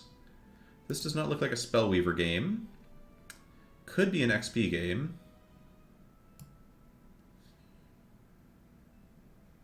Yeah, I guess we'll say it's an XP game here. And... Alright, we'll freeze for this Chupacabra, which is great. We can't quite sell for it yet, but we will freeze for it. And we want this Minotaur to stay here to power up my board a bunch. So, can I fit this other Shadow Assassin? I'm not sure. It's so much weaker than Mummy back here, it's just so likely to get killed before it gets buffed much. I think I'm just going to leave it back for now. Yeah, Cardboard Nomad, I think Gwen has stepped down quite a bit, which is fine. Gwen was one of the best heroes before, and is still perfectly playable now. I would really love to have this this Queen's Grace to pump the Brave Princess and get a guaranteed slay with her, but even if we don't get the slay with Brave Princess this turn, we could get it next turn by just picking this up next turn. I will say that Gwen does give you some, like, pretty easy games. Not easy to win, but, like, good direction. Alright, we're up against Red Rain, who's one of the best players in the entire game. And our Brave Princess failed to slay, which is sad. Yeah, we're probably going to get crushed by Red Rain here. Red Rain's got a pretty solid early skip game here. But it's not... Alright, I was going to say it's not looking too bad. That was an unfortunate hit. Still, it's fine. We're just going to get stronger this turn. I'll take a Chupacabra. Power up the Brave Princess. We can really just nail that slay. And see if we can hit something else slay flavored. Ogre Princess doesn't really fit in this comp long term, I don't think. Just a little too weak. But Shadow Assassin looks really, really good. So let's sell this useless goat. Pick up a triple Shadow Assassin. Crystal Ball. Alright, chat. Alright, chat. We're going to have some fun this game. We are going to have some fun this game. So we have assembled our super combo of treasures. Yeah, Ivella definitely took the hardest hit from the new patch. I think. Yeah, probably. Alright, so we've got Crystal Ball, Merlin's Hat, and we are going to be casting lots of spells. So now we'll be looking for units like Spellweaver if we can find them, but also Hat Ball is good on every comp. You just get a ton of free power and toughness every turn. And at this point, the nice thing is that even with our best level 3 treasure combination assembled, there's still good stuff this Brave Princess could hit. There are some Slay-specific treasures that could be pretty strong for us, for example. So if we can have a good turn here and not take too much damage, we should start massively power spiking in the succeeding turns. But we are low early, so it's going to depend partly on, you know, if we can dodge some really strong players in the lobby. Ouch. Okay, good. So their dragons missed my Shadow Assassin, which is critical. That means we actually get to scale up the... I spoke too soon, chat. But that's fine. We got 1 point of scaling the Shadow Assassin, which is already good. And we're going to tie the game, which is totally fine. Okay, so maybe a little less talking here, because I'm going to need to concentrate for these hat ball turns. Treasure map. All right, treasure map's always really good. And all right, time to start hat balling. So we're going to be focusing our firepower on our sleigh, on our Chupacabra, which is the best sleigh you can find. We have no trees to put that on, so we're going to need to roll. And everything that's not a spell basically goes away. We could pick up this tree. I don't think it's quite strong enough to be doing that with yet. We always pick up chickens. I don't think we want Wizard's Familiar at this point. It seems a little bit too weak. Like a little bit too slow to scale up. Alright, good spells. Spellweaver will always take. I don't really want the Vampire that much. I don't think it's worth spending 3 gold on. Alright, let's hit some spells. Alright, this is a good one. So this Brave Princess isn't that useful to us. It doesn't have Slay anymore, so we're just going to transfer into random 4-drop. We have a Princess left over. We're going to keep this Princess if we can, because it works with free spells pretty well. And are we selling anything now? I don't think so. This was like not a super great hat ball turn, but I think we'll just stick with this for now. Grab the fireball and see if we can really go off next turn. This is already a 6-3, which makes it probably a bit better than Mummy. I still think I'm happy enough with this assemblage. So we could still be weaker than Apocalypse. Apocalypse isn't that strong. Apocalypse always looks better than it is because it starts with 10 extra health, but we just killed both of their support units with our fireball, so their board is now super weak, and we're going to kill them, and we're going to get a ton of gold off of them running into the Greedy, which is awesome. Okay, never mind. Greedy's going to run immediately into their big unit, which is less awesome, but we should be... Okay, actually, we're just going to narrowly lose the fight. That sucks. All right, we took a bunch of damage, sad. Unlucky, we needed to hit the Princess White there, but it's fine. All right, I don't really want to take mummies here. Mummy just isn't really good enough with our comp. We'll always take this. As far as units whose toughness we're pumping, yes, we'll pump this one. Power, we're going to be pumping the Chupacabra, and then we'll spin. The End is nice. That's some health and experience. What are we going to eat at this point? I think Mummy seems pretty weak. Baba Yaga's cool on Slay. I'm not even sure how much we want her versus just buying a bunch of other spells, but probably worth taking. It's like honestly close. Honestly close. This could be wrong. It's nice to have some 5s that you can triple at some point because we do want to... Oh, Aeon. Aeon's not that good. We actually don't have a ton of mages. I know, Hatball plus Slay is a weird combination, and I might be playing it poorly here. Alright, come on, targeted spells. There we go. Don't want that one. That's not a targeted spell. There's a Baba Yaga here, so I think we're just going to hold for Baba Yaga.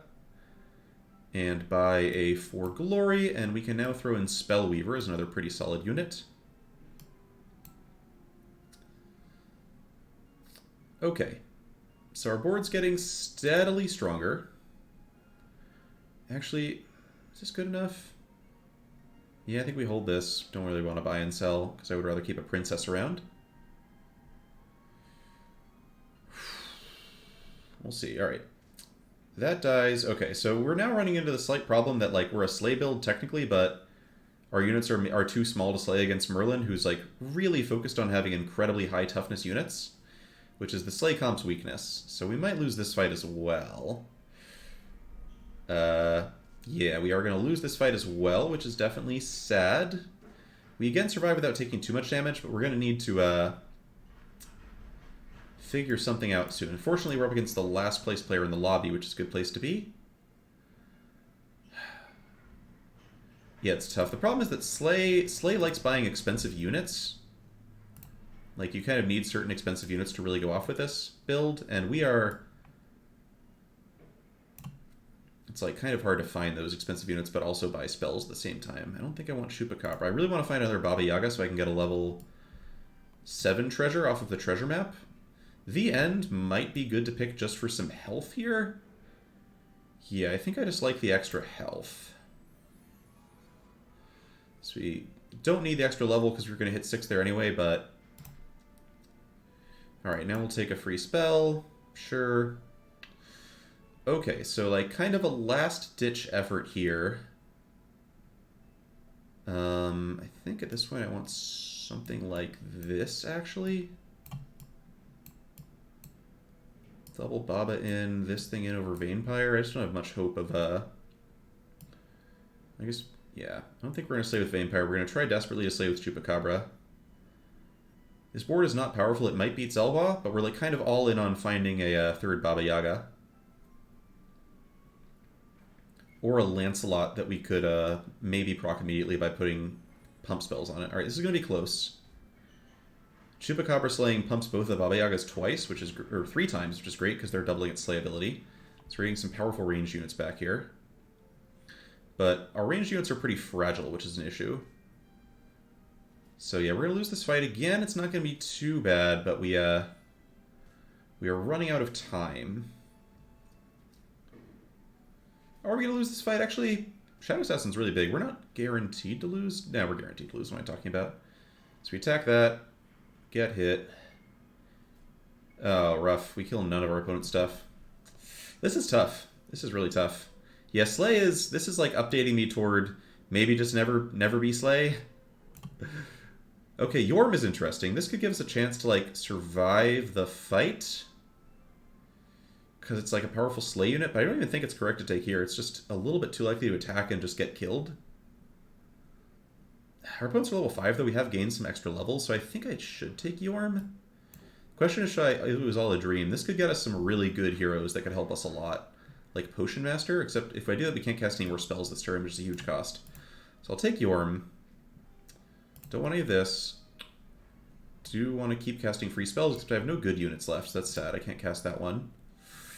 Can't cast this one either. Oh, this is terrible. Not having good units is really punishing us. I could take Double Queen to get a level 5 treasure, but I don't think that's good enough. Cast Magic Research here. I should actually be starting to cast things on the Yorm, because I really need this to be killing our opponent. Okay. Still looking for Baba Yaga. Mix-a-Wizzle. Turns Greedy into something a little stronger, which is nice. And then I think I'll take this. Okay, we get Lancelot, which is interesting. Oh man, this is tough. Okay, we can't make Lancelot work here. This is a super awkward board, but it might work. Yeah, the talking is not helping me either here. So they've got a strong dwarf board, but... Oh no! Alright, so absolute disaster. Yorm did not slay, which means we're probably... Actually, we're not dead. Our opponent's dwarf board's actually super weak. Our ranged units should be able to just barely take it home. So we're not dead. We win this fight. We don't quite go Gwen, which is sad, so we're not guaranteed to place above 8th. Okay, so now we're all in on finding a treasure here. This is nice. We get an upgrade. Monster Book is certainly better than Greedy was. Magic Research just always goes on Yorm. This goes on Lancelot. This goes on Yorm. Pigamorph. Okay, I think I take Pigamorph just to try and survive the fight. Is that right? No, I should be going all in on... Alright, health is great. Free health makes it more likely that we survive. More spells are good. Come on, Baba Yaga. Nobody takes Baba Yaga anymore, so we should eventually find one, and we did. Time for a level 7 treasure. I'm looking for Black Prism, ideally. There we go. So now we're in good shape. Now, whenever I cast a spell on one of my characters, I get to cast it on all of them, which is kind of fantastic. So now all my characters get +7/+7 this turn. Now we should be a pretty good favorite to win the lobby. Well, not win the lobby necessarily. It depends how strong our opponents are, but we suddenly have very good chances. Should I take a free Genie's Wish here? Genie's Wish has some chance of hitting a targeted spell. If it doesn't hit a targeted spell, it probably hits a combat spell. I could also sell Minotaur and roll, but we only get one spell if we roll, so there's a good chance we just whiff. I'll take this. Okay, now we get to change heroes into... Oh, this stuff seems pretty weak. I guess Fallen Angel gives +2 power to all my units, so we'll take Fallen Angel, sure. Better than Geppetto. Geppetto was doing absolutely nothing this whole game.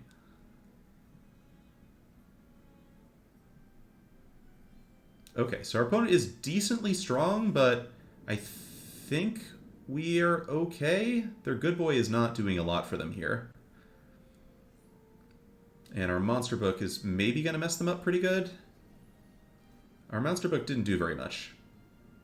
But still, we've got powerful ranged units in the back here, so we should just... Yeah, we got him. We got him, no problem. Okay, good. So that was the strongest player in the lobby. We just beat them. Apocalypse is maybe going to be really scary once they hit 6 and buy all their 6-drops, but We're never taking treasures here. We have the best combination of treasures in the entire game. And we could take shoulder fairies and try to like build on just having like some big good and evil units, but I kind of think it'll be fun to just try doing the Slay thing. I don't know. I'm having fun here. Let's see what we can do with this. Take Beauty's Influence, pump up, I don't know. I guess it's Baba Yaga here. Yeah, so we're just going to be trying to take as many spells as possible. This is fun. This transforms our entire board into random evil units that are slightly bigger than they were. Why not? We're going to have some fun with Black Prism and see what happens. Okay. Oh, sorry, there are going to be good units that are bigger than they were before, I guess, because Beauty's Influence made everything good. Never mind. So we have entirely good evil units now. That took a lot of time, actually. We probably should have been paying more attention to the animation problems. Beauty's Influence only works if we have an evil unit, so let's quickly sell this by an evil unit. Beauty's Influence again. Make everything +3/+3. Make everything +3/+3. This board is absolute nonsense. We can Evil Twin everything, which is going to give us a bunch of treasures, maybe. Not that we actually want treasures, so it's kind of confusing. I think I want to go sell, buy, frick. Alright, freeze that, because we got a Queen's Grace. I don't know if this is even a good board. I think it's good enough to just beat everybody, probably? But we didn't really spend any time arranging our units, so we might die early here. I think we're looking okay, though. I think we're looking okay to at least survive the fight. It's complicated. No, with the mummy means we should be fine. The big mummy's going to kill all their stuff when it dies. Alright, that's great. The pumpkin is never going to turn into anything because we have no evil units. But we do actually just straight up beat Red Rain. Goodbye, Red Rain. Alright, people are dying in the lobby here. So we're going to start by taking this Royal just so I can cast this because +7/+7 for everybody is great. Alright, Mix-a-Whizzle. We're having fun here. We're going to turn everything bigger than it was. And we did end up with a tree, so I can cast this now. We're not going to cast this because this would eat our entire board and we'd be very sad and die. Storm King is nice. Storm King's really big right now. Croc, we could Croc our entire board. I find that's just like really annoying in terms of like animation. Yeah, sure, we'll make a Robo Lever, why not? We'll get the Storm King back eventually. This animation's also kind of annoying, I guess. Yeah, we shouldn't really be casting these. We should just be rolling for things that take more time. Alright, well, I'm having fun. We should be beating everybody. I'm not really going to be paying that much attention to unit configurations. We're just playing Storm. Okay, any other targeted spells? Any other targeted spells? We could take a level 4 treasure. No, I don't really want that. Okay, let's mix with it then. This is way too much fun. What I really want is a heart, so I can like turn everything into level 6s permanently. Beauty's Influence is going to add some more toughness for our guys. I'm just casting spells on random targets at this point. We are almost out of time. Let's see if we can get one more spell in. Sick. For some reason, these aren't even turning evil. I don't know. Is the game bugged? I wouldn't be surprised if we oh, darn. We could have locked that shop. Okay, so our units are all just like gigantic, and this is very silly. Our opponent's got a cool level 7 treasure themselves, but the round table not nearly as cool as Black Prism.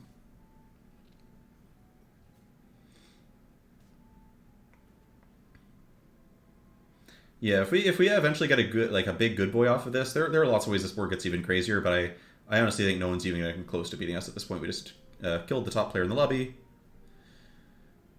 Hit them for 20 damage. Yeah, okay. Still looking for targeted spells. We really just don't care about buying units at all. We only want targeted spells like this one. Just mix it up a bit. And alright, a shop full of spells is good. This one. This one. This one again. Our Storm King is now 1,000, which is great. We have plenty of monsters to throw monster spells at. We just have a good distribution of units here, which is nice. It lets us cast the widest possible variety of spells. I'm not going to cast this because the animation is a pain in the butt. I'm just going to look for any more targeted spells like this one. Any more targeted spells?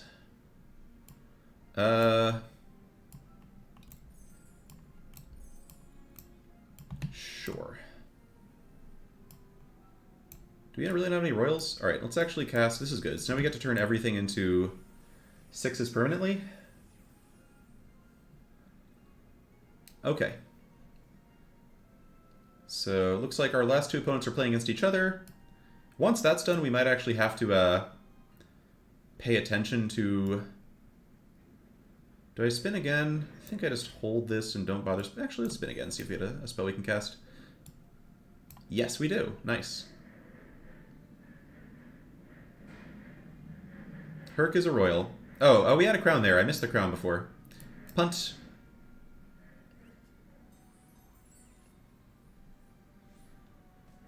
Okay. So we've got our all good pumpkin. We've got our lordy that we accidentally plunged into. Yeah, this is great. Having lots of fun here. Black Prism is very silly. It's probably slightly overpowered. It seems like kind of by far the best level 7 treasure. Okay, so we don't have any cheap evil units, so we're just going to pass over that one, pass over that one. We could croc everyone. I still don't like doing that. It's just kind of annoying to figure out what's going on. It makes the games take forever. We will transform everyone, because that's just good fun. Okay, we got a huge good boy, which is cool. We do have a monster.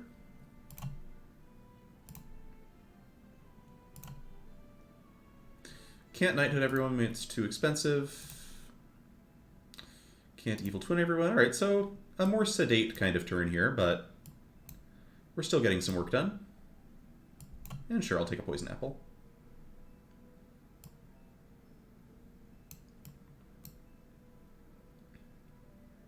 I guess I should try to, like, position correctly.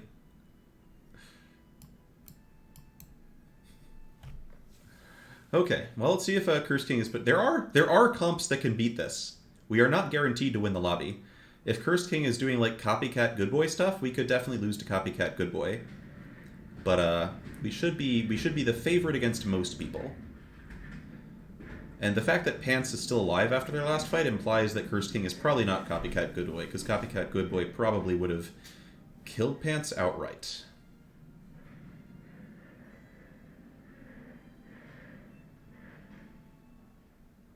So you've got a whole journey here. We did a lot of different... Okay. They're not Copycat Good Boy. They're a regular enormous Good Boy. And I think our units are somewhat too big for this to work. Even with the Pigamorph, I think we're fine. Yeah, so their biggest units after Good Boy are just the same size as our units, and then our Good Boy goes off and ours are much bigger. So they're just, they're getting smoked here.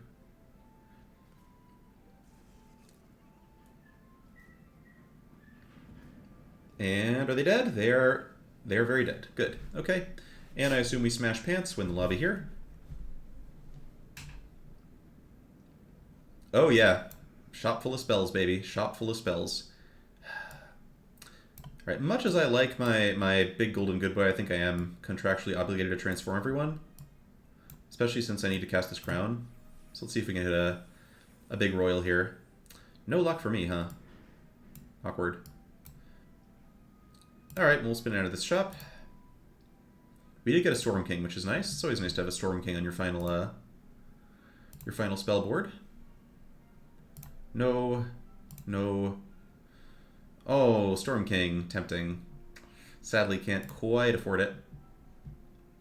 Alright, and I do have a royal I can put the crown on, so we'll just go ahead and do that. And we get a bunch more targetable spells. Awesome. And now we can just sell this back by the Merlin's Test, and... Okay, we'll put Big Yorm up in front. Actually, Big Doom Breath in front. Doom Breath attacks their front unit and the ones behind it. Oh, we should actually put Good Boy up front, I guess? Man, what do we put up front in this? This is a real challenge, honestly. I guess we start with Good Boy. And we should put Grumblegore back here. We should probably put Yorm over here.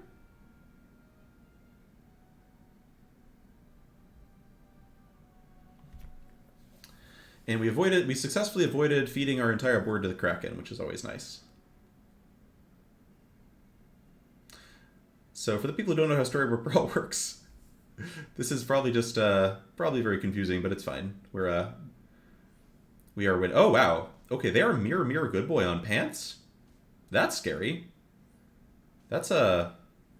Fortunately, their board's like a little bit discombobulated, which is kind of how Pants works. It's really hard to build like a totally coherent level 6 board. So yeah, I got scared because they had a combination of units and treasures I wasn't expecting, but actually, we still just win this very easily. Our opponent would have needed a very specific combination of units capable of hitting like thousands and thousands of toughness to beat us here, which you can do, but it's hard, and they have not done.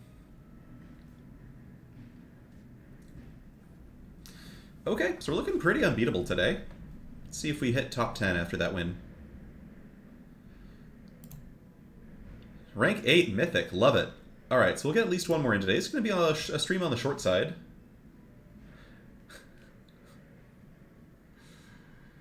Yeah, this is nice. That was good. We're probably not going to get another game as good as that one. That was pretty hilariously dominant. We could take Peter Pants, which kind of does the same thing we just did last game, or we could take Zelwa. I'm always fond of Pants. Pants is one of those heroes where you basically never get first, but you can almost always get second or third, and I like the idea of just consistently adding ranking. Zelwa's also pretty strong. Carbon Nomad, May is probably just doing what I'm doing, but like spending more time on it. The lobbies are not super... The lobbies are still a bit soft early in the season. Like, I should realistically not be actually winning quite as often as I'm winning. This is interesting. Do I just start with Darkwood Creeper plus Baby Root? Do I lock this? I don't think I lock this. Creeper Baby Root's like cute, but I think I'd much rather just have like a pig or something. Or a Brave Princess, or a Lucky, just anything that lets me scale early.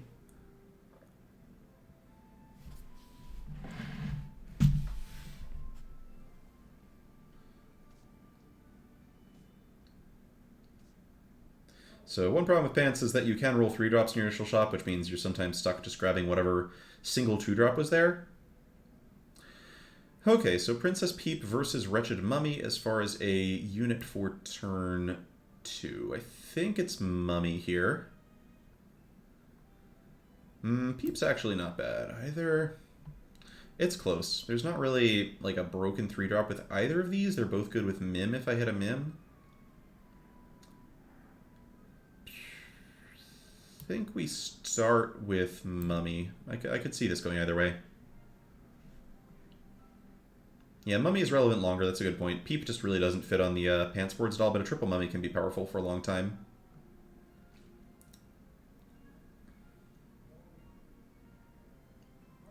Okay, now we have better choices. We've got a Stag, which is a pretty easy pickup. Stag as a among the strongest 3-drops in terms of just raw power, even if it doesn't really fit in your final Pants build.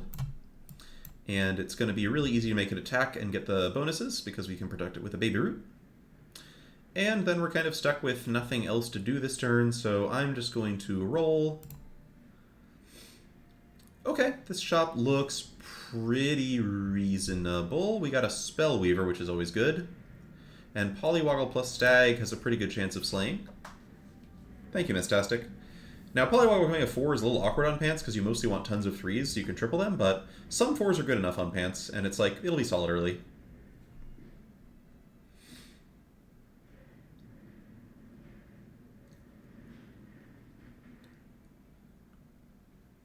Okay, perfect. We got our attack off.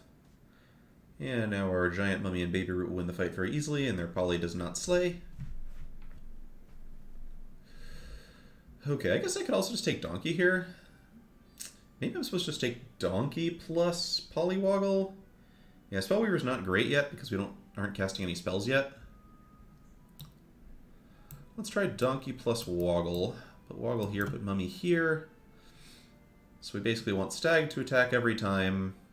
Pump this to a 5/5 that can slay. We'll see where this goes. I'm trying to figure out what 4s you really want on Poly.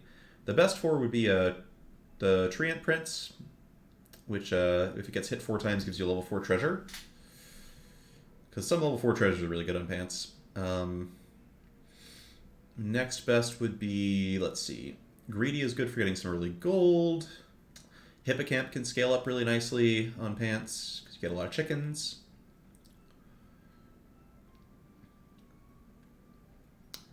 Yep, Rio Noir, that is correct. You can. Although, sadly, you're very unlikely to ever tripper the level 5 unit, so it'll have to hold you for a while. Okay, opponent's got a really solid board. That is Fallen Angel for you. Really, really powerful hero. But fortunately, we at least got our Woggle Slave, even though we're going to lose this fight. Riverwish Mermaid is pretty much the worst 4-drop in the game. It has some uses, but it's really weak. On the plus side, can't complain too much because we hit our first triple here already. Triple Mummy. Really strong. And, okay, no good treasures, but we'll take Fancy Pants. Fancy Pants will be good later. And at this point, I think we do this setup. So Riverwish Mermaid says that whenever one of my characters slays, it gets +1/+1 permanently in front of it. And Mummy has a decent chance of slaying. Bad Moon Riverwish Mummy. Maybe, actually, Cardboard Mummy, you might be right. I don't know. We could either get maybe +1/+2 in stats each turn, or we could just get +2/+2 in stats each turn. Although, it would be pretty funny. That is certainly a comp I have not played before. Alright, so this is not like a broken Pants turn. Pants is certainly capable of putting together much stronger wards in this early, but it's something to work with. It's certainly interesting.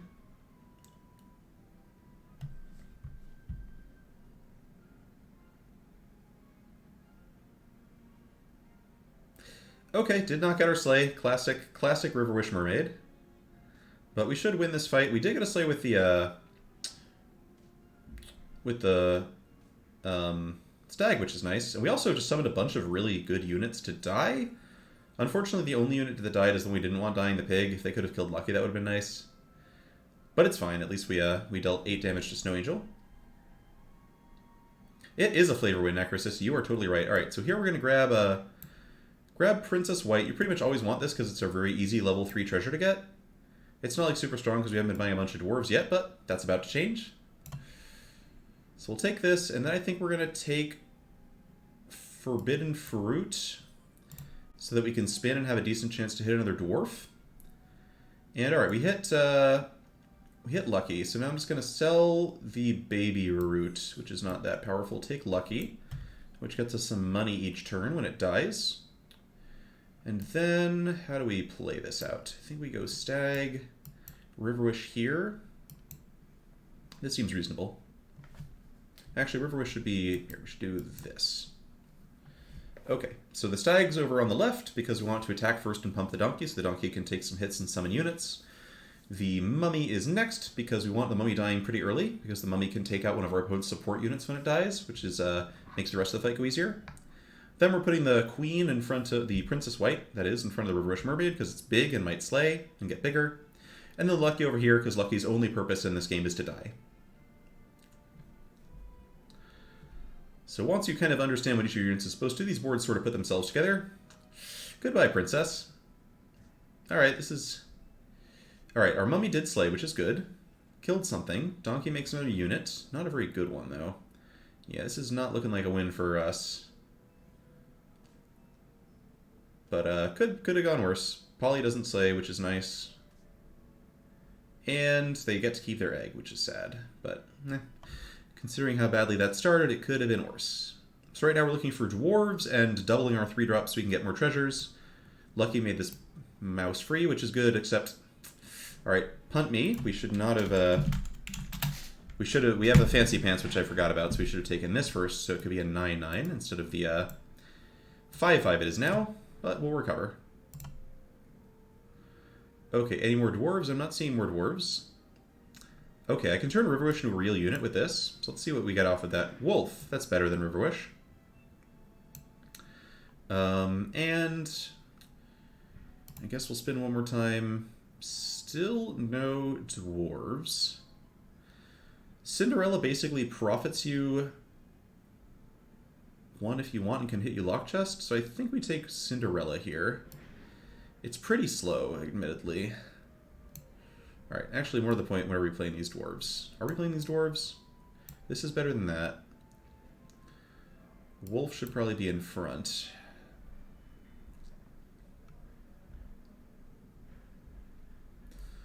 I don't know if I want to sell 2 units for Cinderella yet. I think we don't. You eventually want to take Cinderella because once you're casting lots of spells with Pants, which is what your endgame looks like, Cinderella just basically gets bought for 2 and then buys you a bunch of, gets you 2 gold when you get the treasure, because it's an alternative to getting a treasure. Wow. Okay, so that was good. Mummy living is good. Mummy's gonna die, but then kill one of their things, so we should win the fight? No, they had a Juliet. I was gonna say we win the fight unless they have a Juliet, and they unfortunately had a Juliet. Alright, not so bad. We do need to stop draining health pretty soon, because our opponents are only getting stronger, and it's hard for us to keep up with that pace. We do have a Fancy Pants, so we're going to get this first.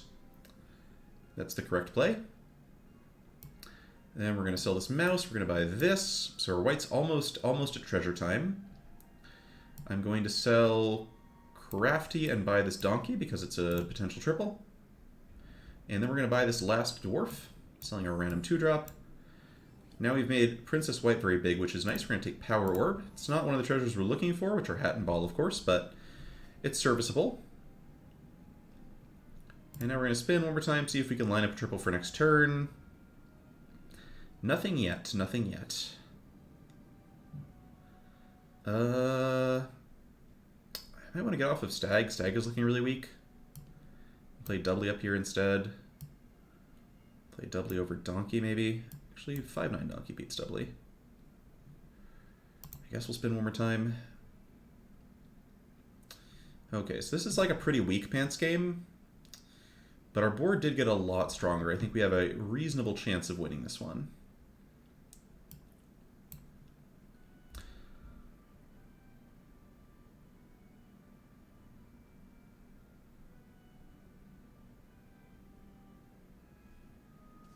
Okay, what is this mummy going to kill? Good, the mummy killed one of the things behind the stag, which is nice.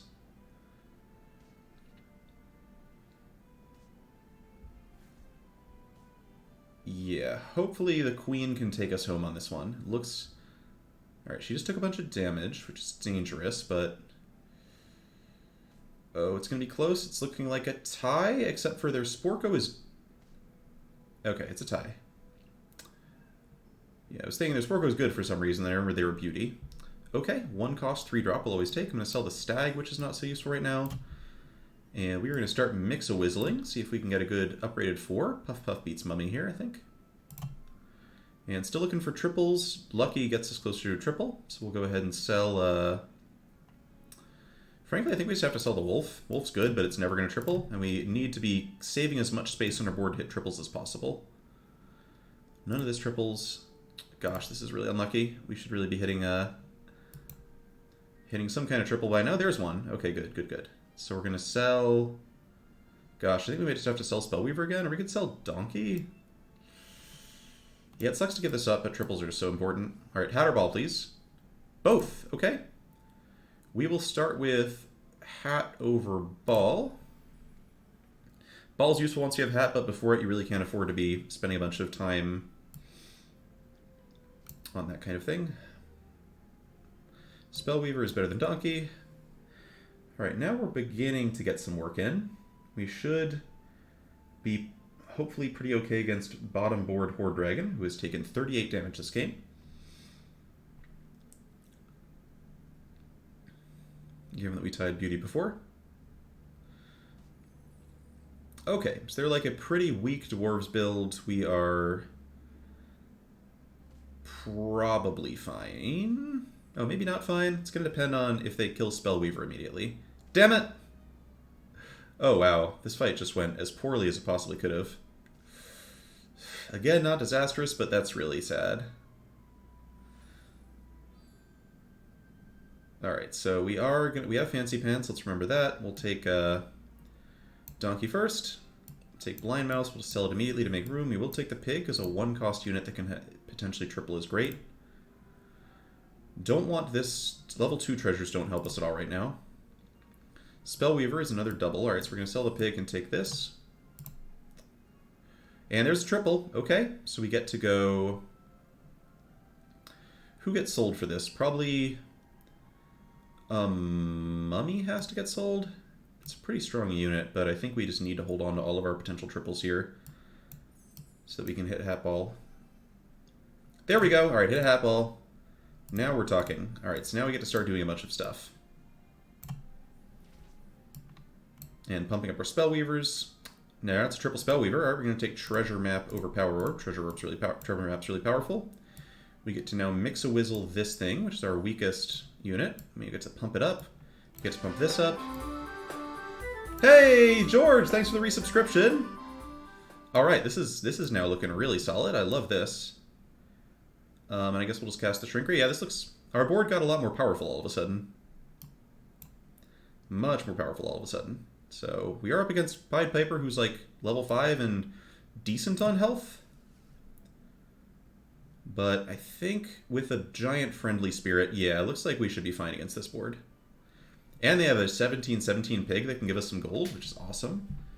Yeah, 62/52 Spellweaver. The doubled friendly spirit put a bunch of power and toughness on it, which is awesome. So we're going to mow them right down here.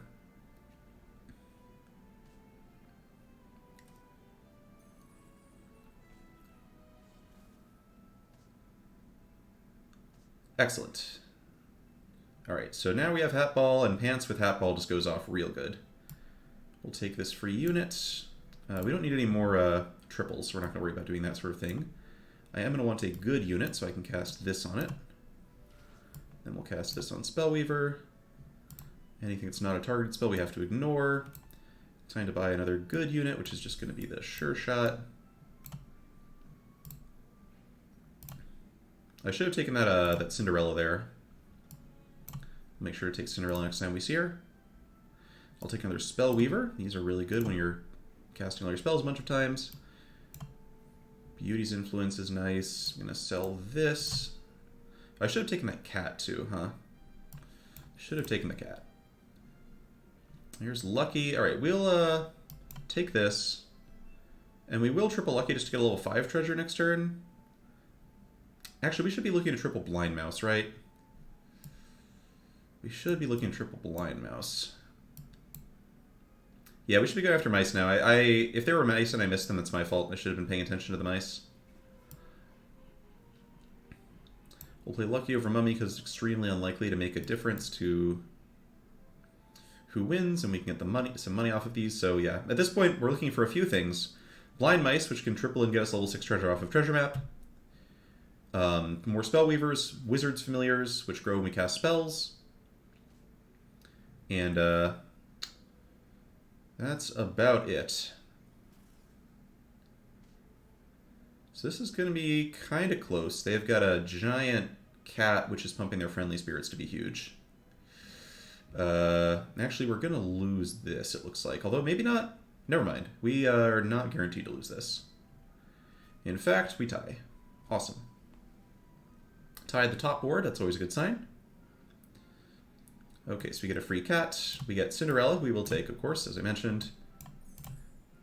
Looking for mice, Spellweavers, and kitty cats. Kitty cat, we'll take. Gonna look for good units as well. So we'll sell this mummy, buy this unicorn. We want to have good units at all times. We'll grab this. That's awesome.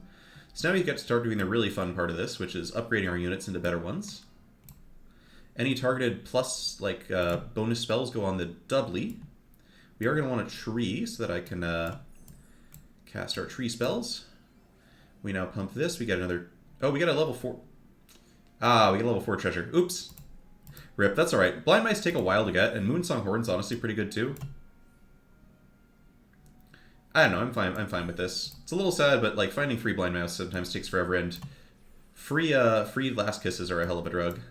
That's a Spellweaver. Do I sell Baby Root, or do I just take Genie's Wish here? We're running out of time. I think I'm supposed to just take Genie's Wish. Okay, for glory, at least gives us a bit of gold if we win. This is a 14-14. We'll play it over Lucky. We'll play Lucky up here in the front row. All right, and we'll freeze for Spellweaver. Okay, this looks pretty winnable. The Royals are dying without proccing Court Wizard, which is nice. Really nice. Yeah, we win this pretty easily.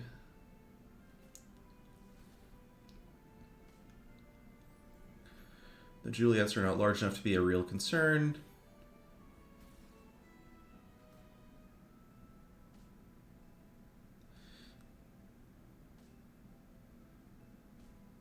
Beautiful. So we kill, hit them, we get our 4 glory off. Our free unit was a good witch, which is pretty useless. We'll sell that, we'll take this. Still don't want to be tripling these luckies. Don't want to take that, that was close. Real close. We'll take that. We have a cheap monster here, so I'm going to buy the cheap monster.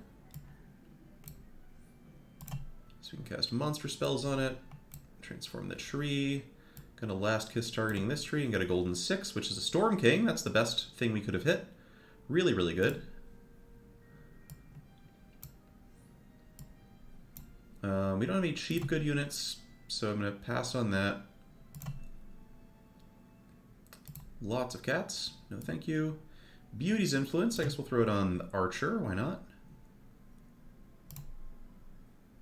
And there's a kitty, so I think we go sell, sell, take the kitty, and grab the kidnap. And at this point we should be playing our strongest board each turn, so we're going to put the archers in over our other stuff. Alright, that was close to ideal.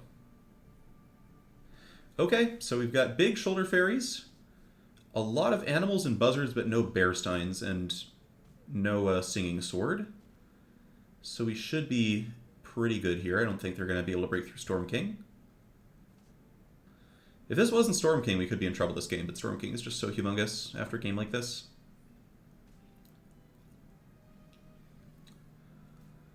And we are efficiently mowing down these front row animals.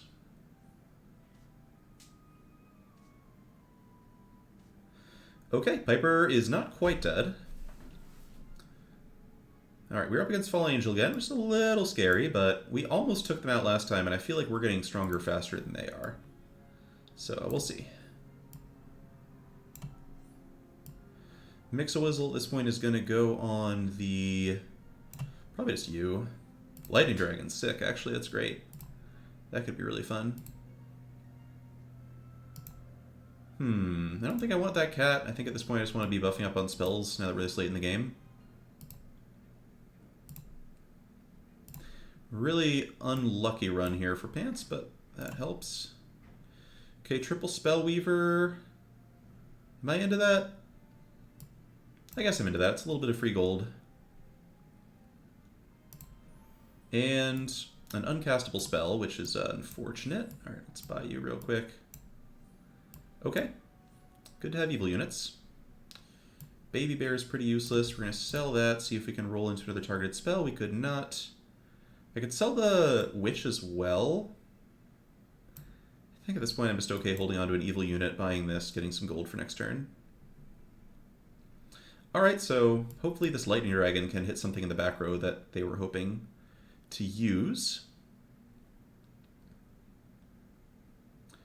Okay, their Lightning Dragon kind of sucked. They do have Copycat Good Boy going, which is scary, but not quite scary enough. Oh, never mind. More than scary enough. Why did I say not quite scary enough? Huh, if our Storm King had lived, that would have been nice. Ouch. Alright. We do survive the fight, which is great. But that's tricky. So we're... Copycat Good Boy is pretty hard for Pants to beat because you ideally find a combat spell to deal with it. And, we are not exactly filled with combat spells we can use. Alright, I'm going to buy this tree because I really need a tree and a monster so I can actually go off with spells here. This is a terrible turn, but we are up against the ghosts, so we have a bit of time.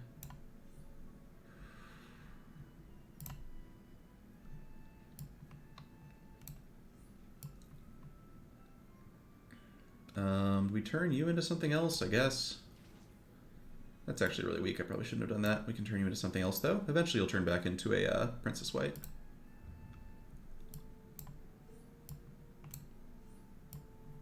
Good. Rewarded. We need to become Aaron Gertler tonight, Chad. That's the goal. Hey, a new follow from Marco Zara. Hello, hello. Doubly is bigger than Witch. That was true. Yeah, these like little micro optimizations are not super what I'm focusing on. All right, we have time because we're up against a ghost, so I'm going to pick up this last Spellweaver. Sell doubly, see if we can roll into another spell. That's technically another spell. I don't think I want to sell Vampire, even though obviously it sucks. It could turn into something eventually. It is a monster, which is not bad either. Okay, so if we can live through this, I assume Fallen Angel is going to crush Pied Piper, and then we're going to have a hard time beating Fallen Angel. It's going to take some luck.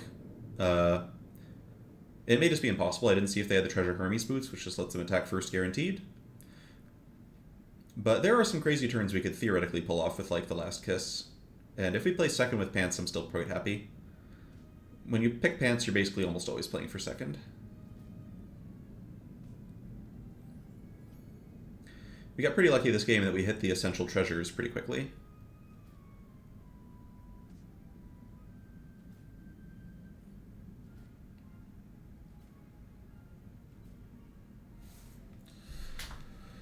Okay, so did Piper get finished off by Fallen Angel there? Surprise, surprise. All right. Well, we'll see what we can do here. We are almost certainly going to die. Our tree is gone. Sad. And this has been a pretty unimpressive Pants turn. Yeah, if we had hit Forking Rod... Yeah, the treasure map proc was a little bit bad. Was kind of bad, actually. Like, we really needed to hold out and try to get a better treasure. That would have, like, doubled our spells or something like that.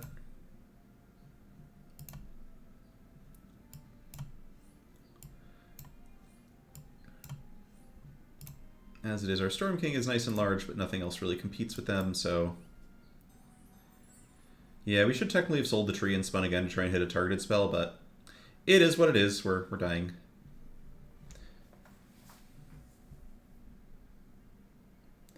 Unless we get really lucky and they're not Hermes Boots and our Storm King attacks into their copycat immediately. Which, a boy can dream.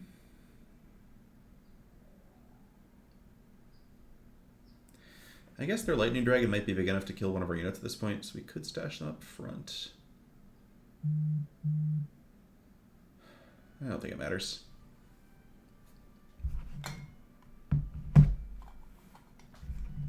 A message from Tammy, chat. What could it say? Oh, Tammy's getting me home late, chat. F's in chat for Tammy. Trying to do neurosurgery while we're here doing our version of brain surgery, winning at Storybook Brawl.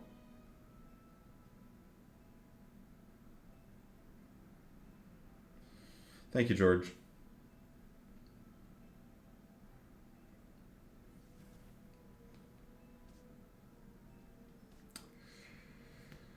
Alright, did they get their copycat off? Alright, chat. You're seeing the comp I was worried about when we had the Prism game last time, which is,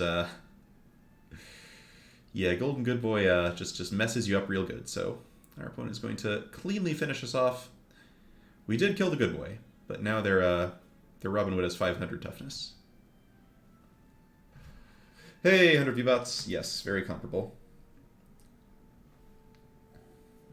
Alright, solid plus 28 for second, and we still are in 8th, so that's tough. We had a second place while in rank 8, and we are still rank 8 after that.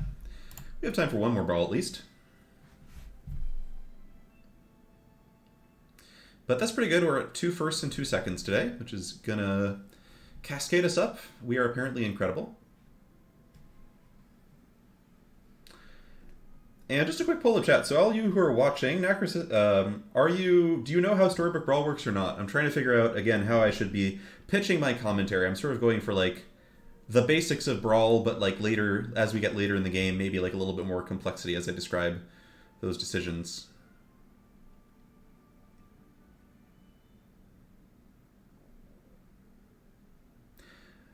I really want to hit Potion Master here. Sadly, we did not hit Potion Master. I think the consensus here is that people like Beauty the most out of these heroes, because Beauty can set up some interesting combos, but... Aw, Calverman, I respect your being here anyway. Oh, thanks, Clarm. Alright, we'll just take Catter. These two are both like horrible and unplayable. You should never take them. Beauty is probably better than Catter, but I like Catter. I like randomness and high rolling, and Mad Catter is all about randomness and high rolling. Okay, so you could take Shrink Ray here, but on Catter I just kind of want to be rolling every turn, and taking Shrink Ray means we go a whole turn and we don't even roll. Yeah, Light of Mine. I mean, the plan for characters is just grabbing, whatever one seems the best to me, which takes a lot of experience to know. But you can find a bunch of tier lists online if you're curious about like kind of what the consensus is. I like Mad Catter more than most people just because I find it fun. I don't think it's necessarily all that powerful, but I do think it's fun. Ooh, set card. We get the first attack, so we don't lose health to Pied Piper. Good stuff. Does Beauty ruin fairies, George? Don't the fairies just get power and toughness equal to your best unit in both cases? Ooh, ho, ho, that's a shop. Okay, yep. Given that we can't roll and take 2 units next turn, I'm super interested in just getting a treasure. I think we just stash Polly back here to give it an even better chance of slaying. The strongest hero light of mine is probably Wonderwaddle. Probably Wonderwaddle. But I think some people would say Apocalypse. Some people would say... I don't know who else people would say. Probably those two are the ones I hear talked about most often. Oh no, our Polly didn't slay. Well, that's too bad. We'll get it next turn, or the turn after. Yeah, sorry, George. Yeah, you, in fact, were reading it wrong. Okay, so Runestones, definitely not Daggers. I don't think we're necessarily going to win the next fight. It's definitely not Dragon Nest, so we'll just take Runestones. There's even a world where you take, like, 2 gold and just grab a chicken or something, but let's pump up the Treasure Jam. Alright, so we're probably going to lose this fight because we have 2 units on turn 3, but hopefully this Polly can slay, turn into a solid 3-drop. Actually, let's do it like this. I actually slightly prefer Polly slays next turn, so we can get a boosted 4. If Polly slays this turn, I don't mind. Having a boosted 3 on 3-0 is very solid. But ideally, I'm kind of throwing Polly in front and seeing if maybe our opponent can kill him before he slays. Ah, sad. Ooh, but Lucky is a really good unit to hit. We didn't get the draw, but now we get a cheap unit next turn, which is excellent. Okay, cheap stag is exactly what the doctor ordered, so I think here we go. Stag, chicken is always free, you roll. See what we hit. We hit a 7/7 Vampire. I'm interested in a 7/7 Vampire. I would say on the whole, you could interest me in a 7/7 Vampire. So we'll arrange things like this. Okay, this is a solid Hatter start.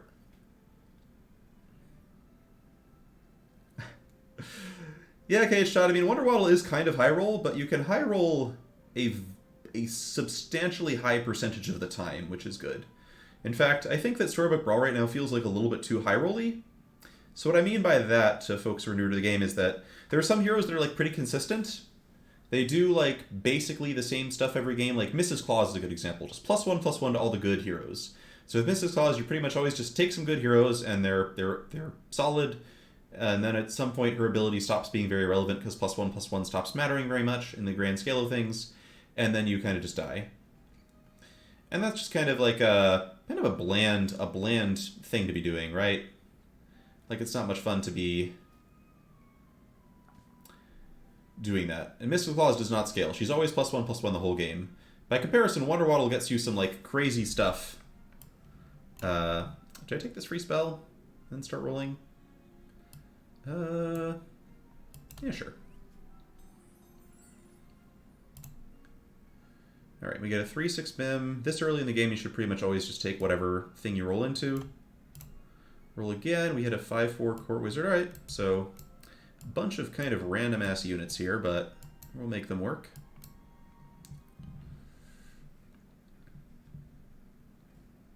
So bottom board, technically we've had some awkward fights so far because we had so few units, and because our stag got sniped last time, but we should be catching up with the rest of the lobby.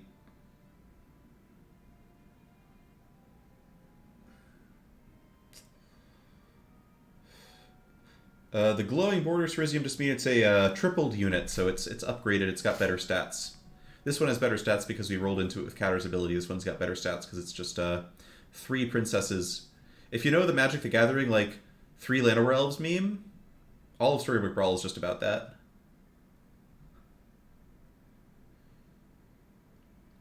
Okay, great start. Clean slay. Our opponent's board is, wow, really bad. Really weak board here, but we take those. Alright, so Hatter is like an interesting hero to play because your strategy is always just so moment to moment defined by whatever you happen to have rolled into for a while. Sleeping Princess, do I want that? I think we're a little bit late for Brave Princess. I honestly don't know if I'm even supposed to take the Sleeping Princess. I do want Vampire because I would like to triple this. It's better than Cat for now. I think we take it. Brave Princess is never going to slay at this rate. I'm just going to take Vampire. Throw this in. I think we throw Vampire back here to aim for some slays.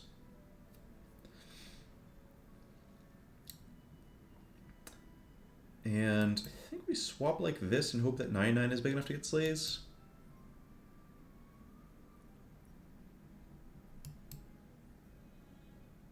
Yeah, I think this is our strongest board.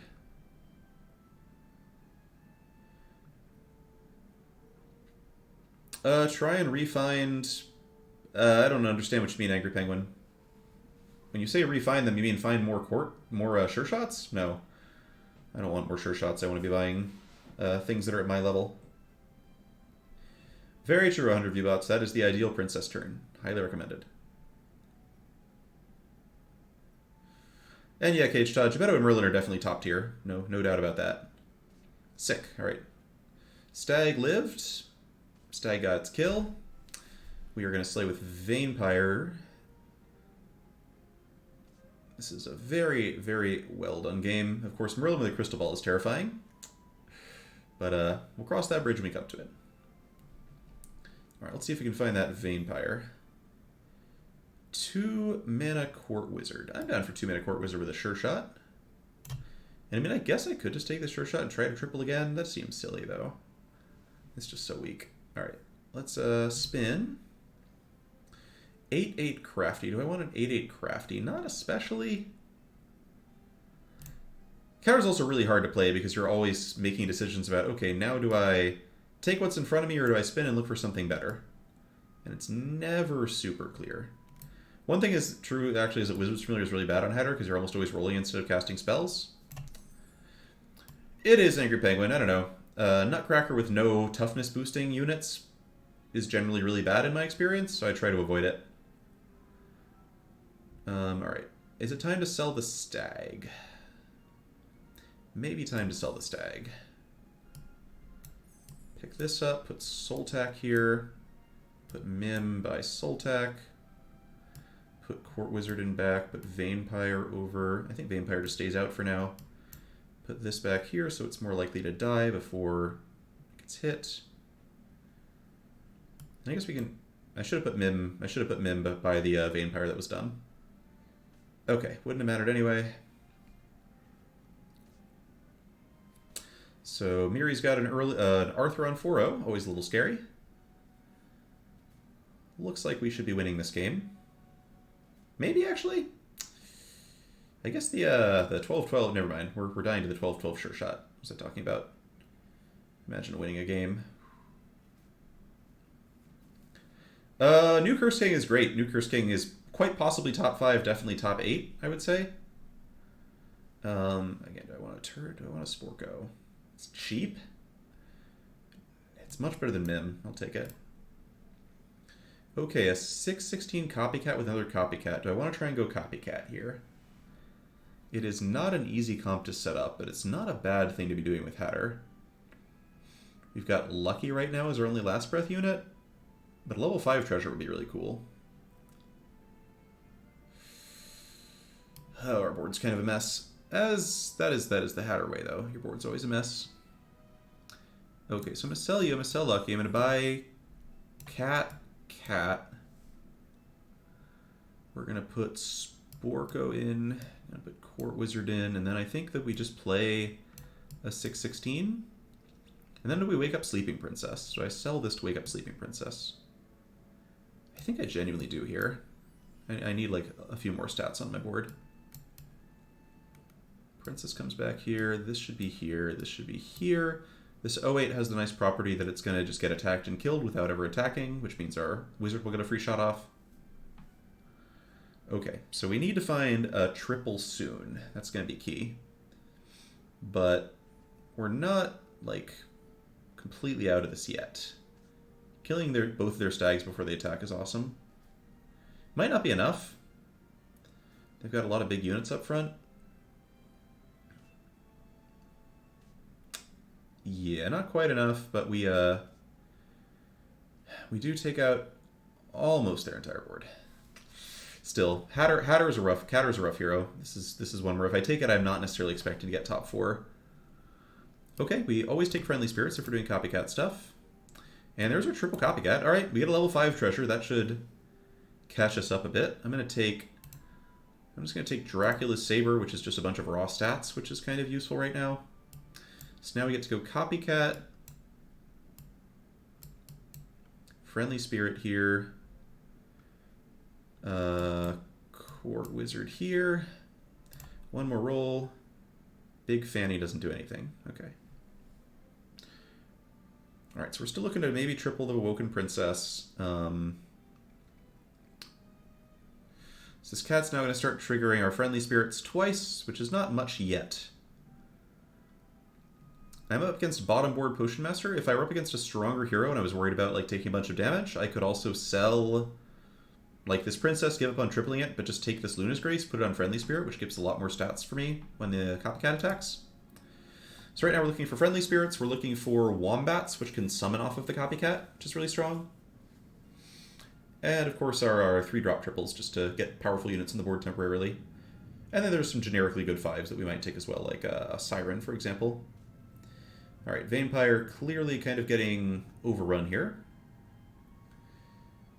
The Drac Saber plus Friendly Spirit combination is good, and Drac Saber in general looks like it might just bail us out of the game by pumping up all of our units a bunch. Yeah, okay, we actually are in incredible shape. Potion Master probably should not have been taking Cat's Call with a Crystal Ball, but what do I know? Cat's Call just pumps up the Dracula's Saber way more, and they are dead. Okay, we are not last place.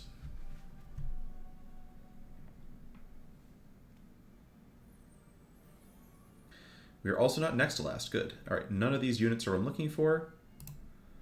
So we will spin. I kind of like the apple tree.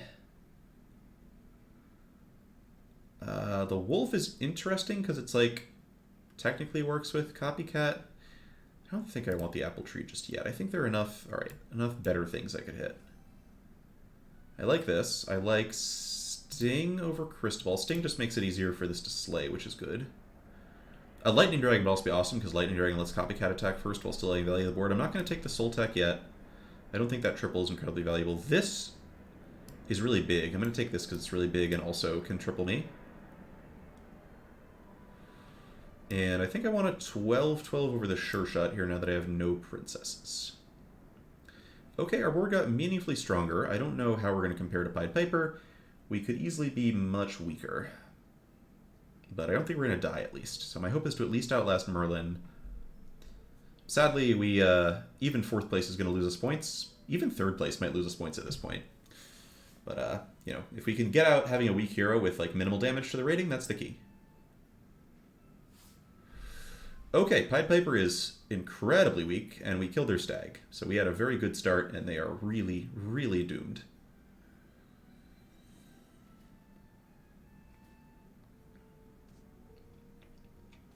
Wow, that was... Okay, maybe we're a little stronger than I thought we were. Because that was not close to being close. Yeah, Copycat, once it starts working, is hecka good. Alright, so we're still just looking for friendly spirits, Nyans. Okay, I'll triple this princess, see what we come up with off of that. Crystal Ball. Bad Moon seems pretty good if we're doing slay stuff with this Vampire, I guess. Wombats? Do I still want Wombats? I genuinely don't know. I don't think so. I don't really see where it fit. I guess it fits pretty well over Sporko on this board. I guess I'll take it. It's the kind of unit I would like to triple at some point. Okay, there's Nian. Nian's nice. And we'll freeze this shop for sure. I'm just going to take Mix-a-Wizzle on the Nian. Get a random 6. Oni King seems pretty good, with Vampire especially. And we'll replace Sporko with Wombats. Okay, so this Oni King will turn back into a Nian end of turn, which means I get to triple it, get a 5-drop treasure. Horde Dragon is level 6 already, which is very scary, because it could mean they have a level 7 treasure. My principal goal here is just to survive the round, try to outlast Pied Piper, and get top 4. But we might just die immediately.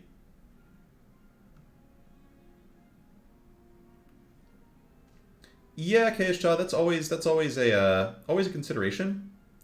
But I figure that if Vampire survives and we don't get to proc the Wombat, that probably means we have an enormous Vampire, which seems really strong. Oh wow, we're actually so they're like crazy mage stuff. But oh wow, actually they're getting a lot of spells off of this, but Soltak absolutely saving our butts here. Stopping a bunch of units from getting killed by slaves, and we summon a monster book off of Wombat, so we were going to easily win this. Really lucky game for us. We even get another Slay off Vampire? Fantastic.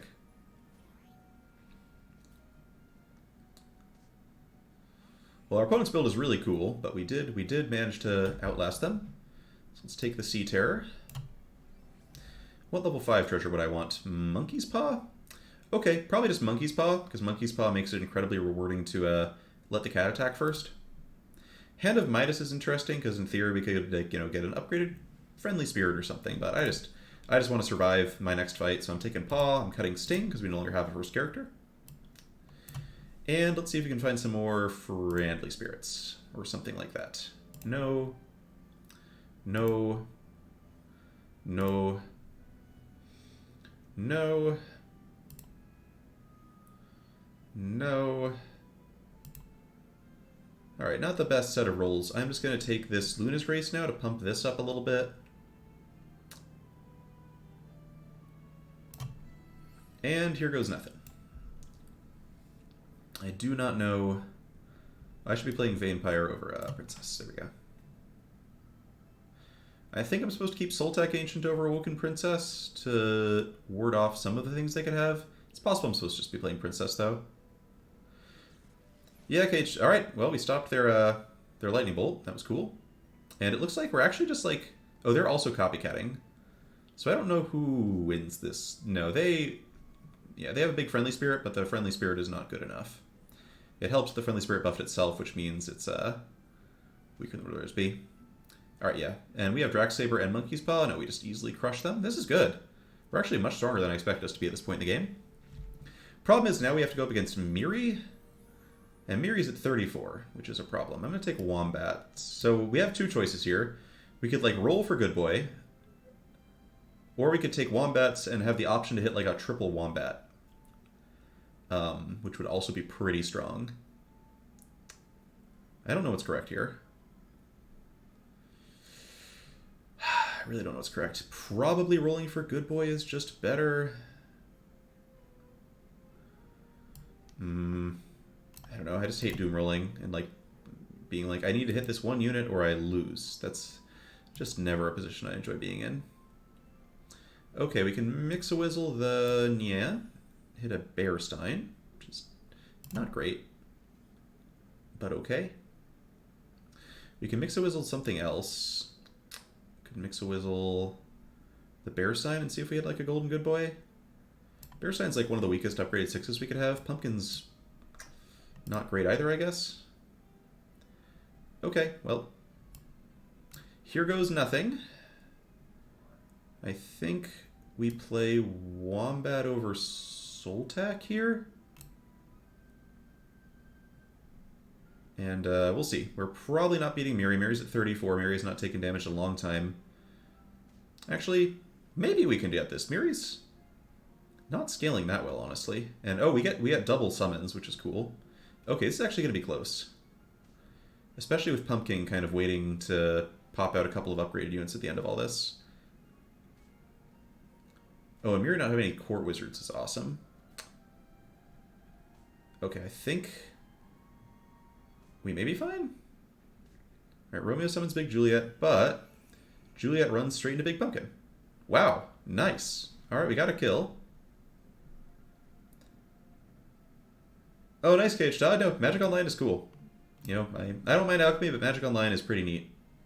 Okay, let's just take Mimic over the Bad Moon. Get much bigger boost to everybody. And see if we can roll into something cool. Is Fairies? Fairies good. Fairies is a 13. It's like a 50-50 if I put Soul Tack in. A 50-50 is not bad, but it's not that much better than these two units. So I think we just roll instead. See if we get Good Boy or something. Never Good Boy. Oh, well, we hit Lancelot. I could get another level 5 treasure, but I think I have the best set of level 5 treasures that I could have. Let's just sell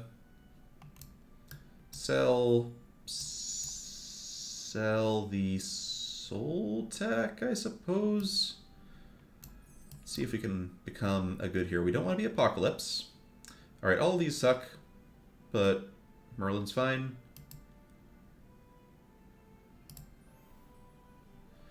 And we'll just fill in an Awoken Princess in the back line here.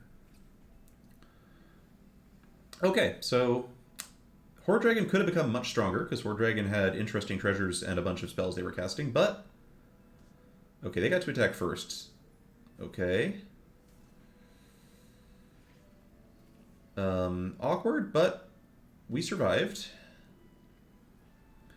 This is going to be an interesting little game. I think we win, but they might just Pigomorph all my stuff, so we'll see. Okay, they have Pigomorphed all my stuff. I think we're dying, but I think we survived the fight, which is good. And then we should be able to play the Ghost. Yeah, we should be playing the Ghost next turn.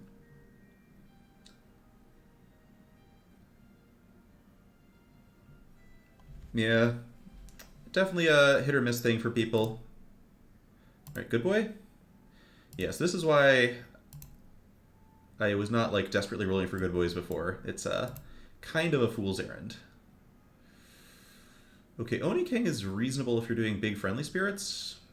I can't really afford it. I could take a chicken and freeze for Oni King, which I have these other monsters too. This honestly might just be better than trying to roll for Good Boy. I could totally believe that.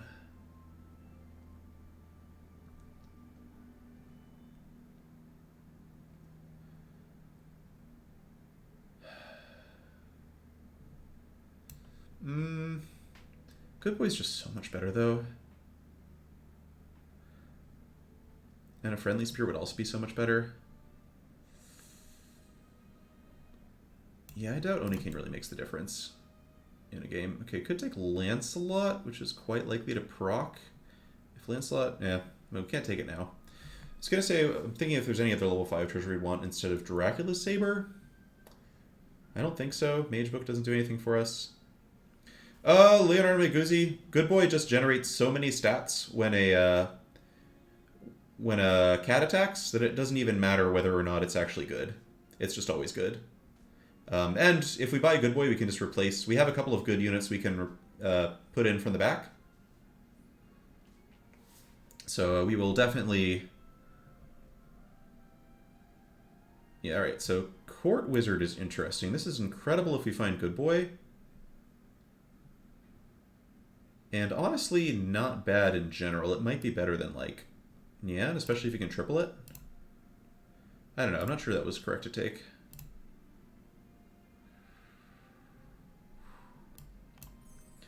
Yes, Rizium, we escaped with our lives. All right, now do I take this and try to roll into a Pigomorph? I could take, like, a couple more shots at Friendly Spirit, or I could try and roll into Pigomorph. I think I take a couple shots. Sorry, never mind. Let's just take Pigomorph. Coward's Dream. And... yeah, I don't think Court Wizard is quite better than this other stuff yet. Okay, so... we have a chance against Miri. We did take them down last time. I think it's... you know, the problem with playing this kind of build is there's always like a 1 in 6 chance that your opponent just attacks your copycat and kills it. Which of course is a disaster. Or they Pigamorph your copycat or something like that. I'm kind of sad that we haven't seen a single Lightning Drag. I guess Lightning Drag wouldn't be playable with Monkey's Paw anyway, so it doesn't matter. So I don't think we're going to beat Miri long run. They were scaling pretty well with that Arthur for a couple turns, but second place is always just positive points, so I'm happy. Alright, we pigified something. Are they going to kill my cat? No. Alright. The show goes on. We get several good Wombat summons here. Alright, those are both ranged units. That's pretty broken. Never mind, we win easily. Whew, alright. Well, that was good. We just have to keep getting that lucky every time. Or find a good boy, or find a triple friendly spirit.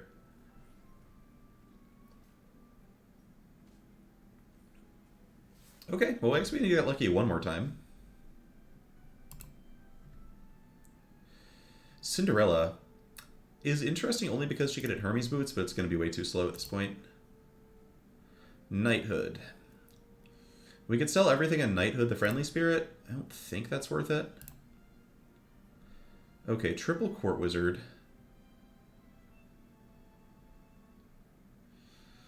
If I triple court wizard, I can play that over the Awoken Princess.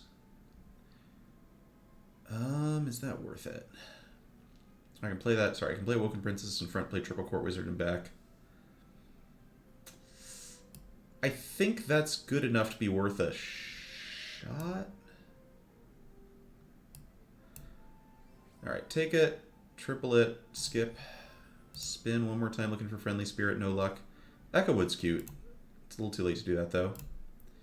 And any good spells? No dice. Actually, this is probably the last fight, so I'm going to sell this friendly spirit for this. Fill this in, fill this in. Okay. That was dumb. I should have sold the Nyan, obviously, not the friendly spirit. Oh well. This is all going to come down to whether we get to attack with Copycat or not. They did not find a Pigamorph. They have a tiny good boy, and we get to attack with Copycat. That should be curtains. I don't think they have quite enough sizing to beat us here. But the good boy does complicate matters a little bit. Ooh, that was a really lucky hit on the Vampire.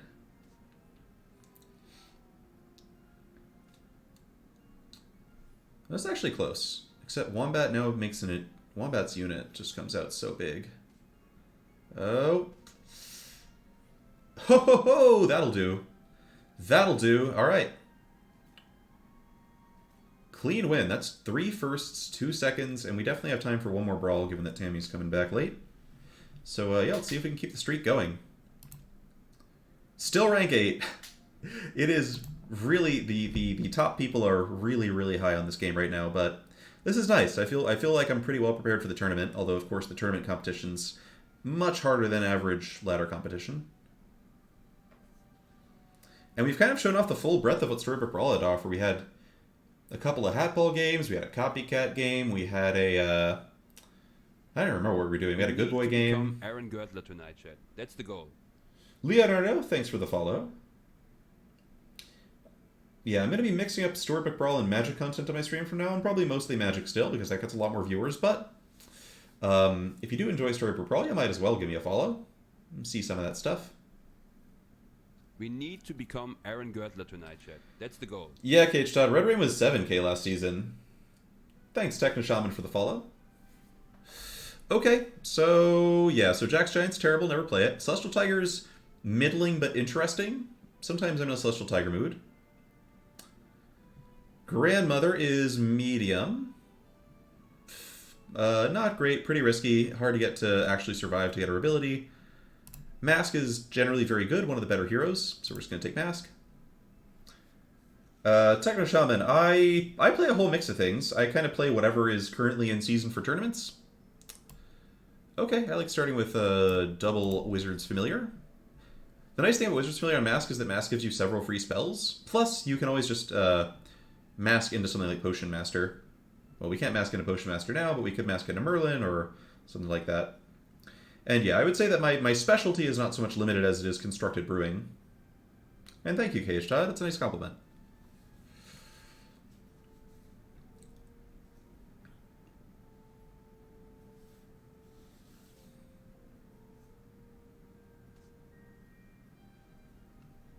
So we're gonna lose the first couple fights here with this start, but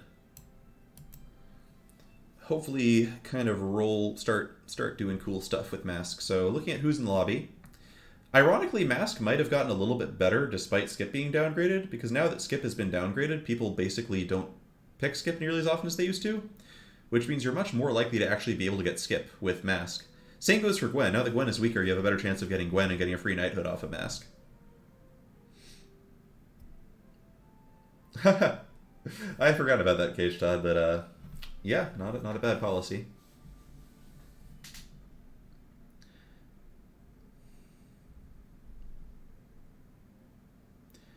Okay, so Sharon, yep, as expected, has a single big unit that kind of pounds me down.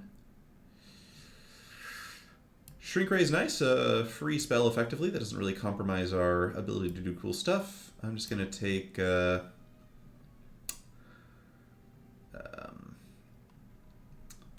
let's see, probably want Mim Unicorn here. The question is, do I want to save a 1-drop Tiny in my shop? I just hate Tiny so much. I think Tiny is really bad. So I don't think we even bother taking either of those. Yeah, there's no like hero that really makes me want to be Tiny. So let's just grab Mim Unicorn, do it like this.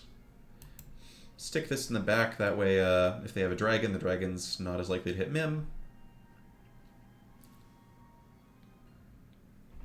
And, you know, as with all Mask games, the party really starts next turn. Okay, this looks good. Alright, not great actually. Loki is going to beat us. We are not going to crack the egg. Oh no, that was terrible. Took a bunch of excess damage. That's alright, that's alright. We started on hard mode last game too, and we got through it eventually. Alright, it was all a dream. We are going to be... Okay, so this is interesting. We've got 2 late game heroes to pick from, Zelhua, Horde Dragon. We could also just be Pup temporarily, which gives me like a nice little tempo boost this turn. Given that we're going to cast this later, I do want to cast the second Mask, I'm just going to take Pup here. So we get like a nice little bonus off the Mim. Princess White doesn't interest me very much, but it's not like I got much else going on. We could just take Princess White Tiny. I don't know. I feel like I don't want to... Ooh, Mim is great. So now we get to take Mim, and we get to take Polly, which is also an incredible reward. Alright, so we're going to line things up like this, and hopefully Polly just attacks and slays. Yeah. So if we can get a Polly slay now, we're suddenly having a really spicy game again. And of course the Mims are going to be nice with Pup this turn, and then next turn we'll probably become something else. We can also hold Pup for a couple turns and just Mask on like level 4 once Zelhua turns on, for example. Ooh, Polly gets the slay, sick. And BBD is off to a weird looking start with Snow Angel. We're gonna be cracking... No, we're not gonna be cracking any eggs, which is incredibly annoying. Alright, we have been cracked. Alright, well, let's see what the Polly becomes. Greedy. Okay, that's a unit. Yeah, I think we stick on Pup for now. On 3-1, what am I looking for? Not that, not these. Triple Mim would be interesting. Brave Princess with a bunch of support is interesting. Double Doubly is not very interesting. I guess Doublies with Pup are good. And with Candy Rain, so actually... Yeah, I guess we're doing this, huh? That's a lot of stats. Okay, so this is a spicy little build we've got going. I don't know if we're beating Fallen Angel with it, but maybe we'll get some money at least.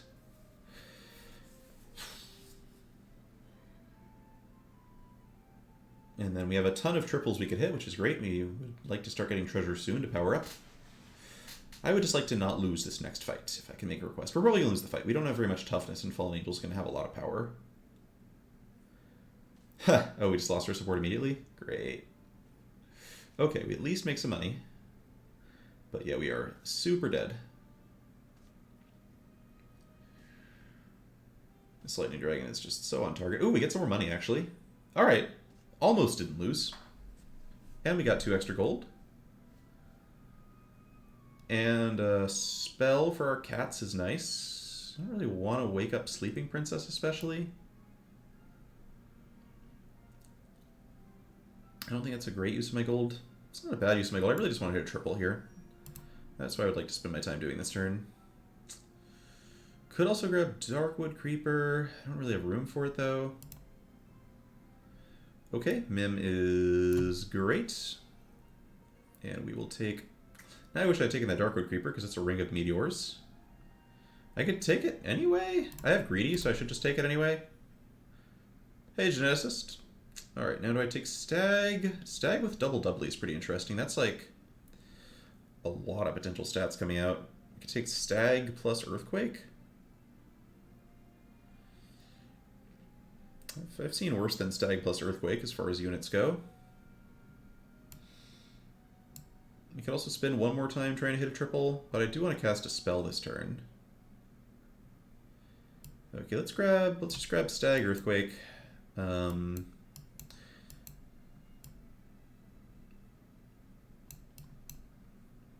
think we're doing it like this here. No, it's like this. Okay. So we get Ring of Meteors, which means as long as we keep Greedy on our board, we're getting 1 gold per turn off of that. And good, we killed a couple of our opponent's units right away.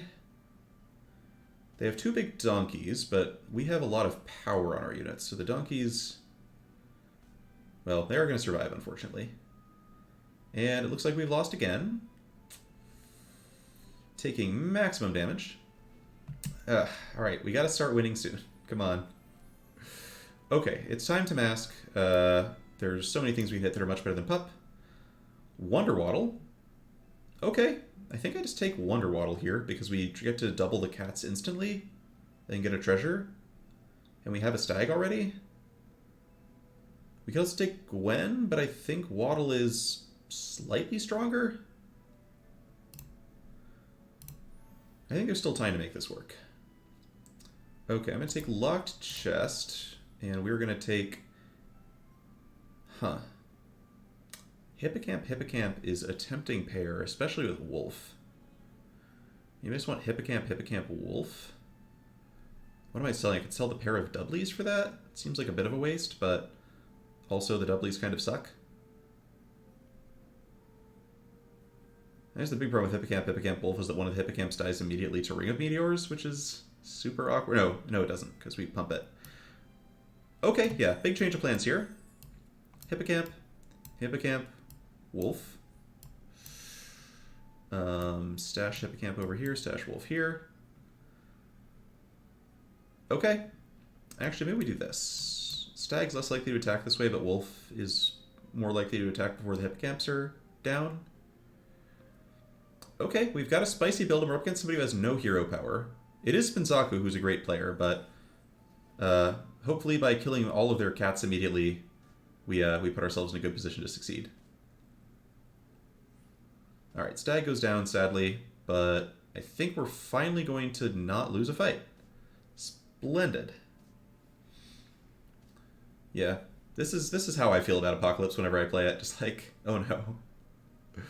Okay, double Soul Tack is kind of spicy with Ring of Meteors, but not spicy enough. I should have taken that pig. That was an error. Definitely should have taken the pig, because we do want to be tripling stuff. You always take chickens with Hippocamps and with Waddle. None of this stuff really appeals to me. Okay, there's the Stag. Lovely. Treasure map. Good stuff. So Lock Chest gets us a level 5 treasure in 2 turns at the very least. I think I just take the free Falling Stars, which gets me an extra gold off of Greedy, so this is kind of like a lucky coin. And then we go ahead and... Not interested in copycat stuff right now. I don't have time to mess around. It kills Wolf, that's fine. It also procs the Hippocamps immediately and kills whatever two toughness things our opponent has, which I think is good enough.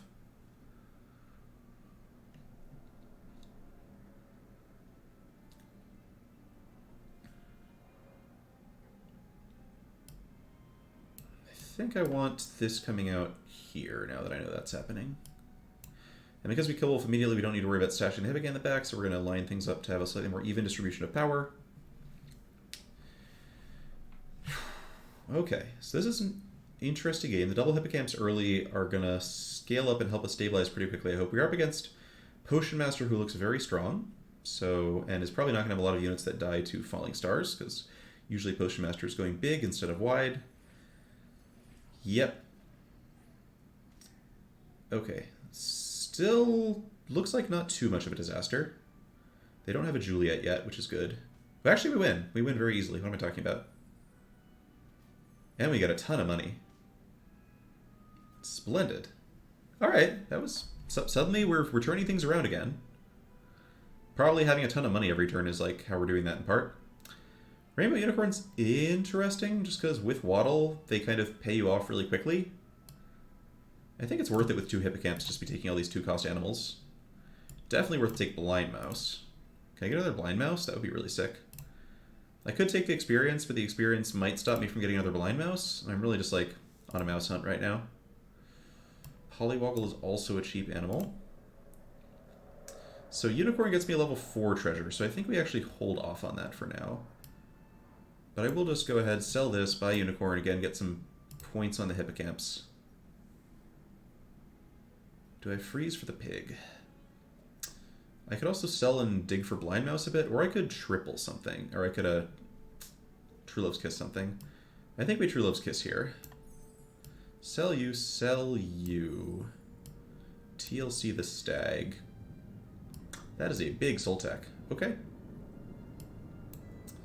Interesting. I don't really know what to make of giant soul tech. I guess we give it some power.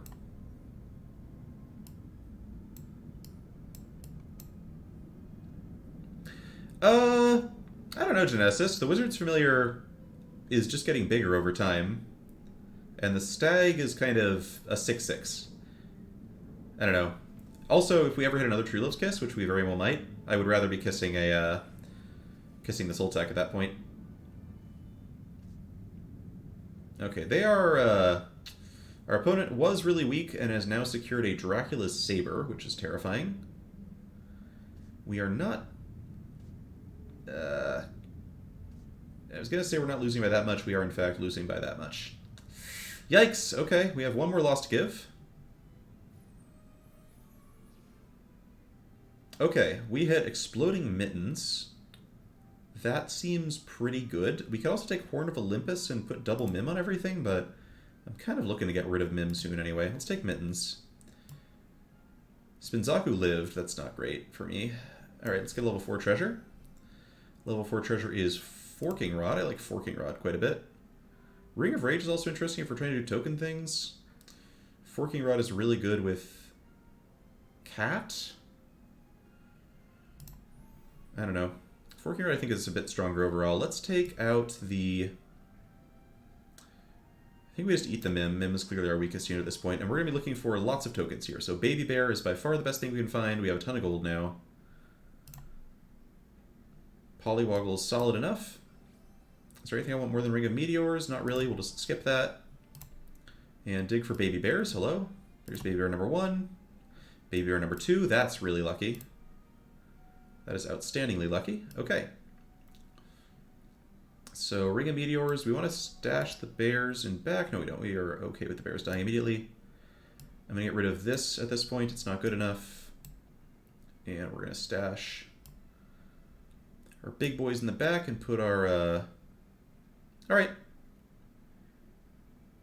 Yeah, Baby Bear is worse now that Mim is gone, but with Ring of Meteors, Bear just kind of dies immediately anyway. So we're looking to... Holy shit. Alright, Loki has a Embiggening Stone, which is not... Yeah, we're unfortunately going to lose. The Exploding Mittens could, in theory, let us kill some of their stuff. But, oh, they have Doom Breath now, too. Alright, chat. You're finally seeing what an 8th place looks like. It looks like this. Maybe Spinzaku loses even harder than we're about to lose, but I don't think that's going to be what happens. Because we are losing really hard. Ow. Yeah, that was just an awkward... I mean, I think we were very powerful that turn, and we just ran into somebody who had an absolutely broken start. Fortunately, we only dropped to rank 10. Yeah, that was early in Embiggening Stone. You're not going to beat it. This is yeah. Whenever I have like a bottom four, it usually just looks like running into the best player of the lobby at a really unfortunate time and taking 15. Yeah, treasure map should be a level 4 treasure. That's very clear. I think treasure is just treasure map is just so much better than every other treasure. Like so many level 3 treasures just complete jokes compared to it. Anyway, we have an 8th, so we'll try not to finish on an 8th. Let's we are still ahead of where we started, but let's see if we can have one more big game. Okay, well, in honor of getting smashed by Loki, let's try Loki. I think Loki and Tiger are probably close. But Loki's fun. We'll just try to close with a nice fun game here. Random spell each round, including random targeted spells. So we're not going to be able to go mages, which is one of my kind of default builds, but we'll just kind of go wherever Loki takes us.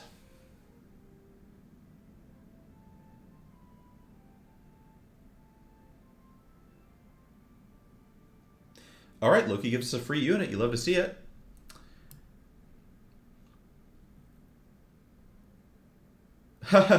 Swampler, you should be popping your treasure maps and getting delicious treasures. That would be my recommendation to you.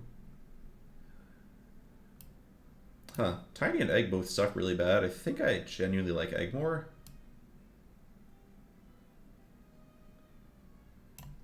Like, with this extra unit from Loki, Egg should be pretty easy to protect long enough that we can sell it safely.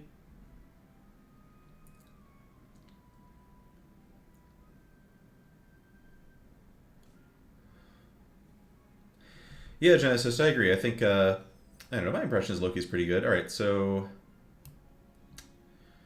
Familiar is certainly a reasonable pick. Baby Root seems nice to protect eggs. Lonely Prince seems a little bit speculative. So this Wizard's Familiar is going to be like reasonable early with Loki. It's never going to be good. We're going to want to sell it off at some point pretty quickly because we can't cast too many spells, but it's still better, I think, than Lonely Prince here. So let's just pick this, spin these around, get some extra toughness on that egg. This is a pretty good board for turn 2.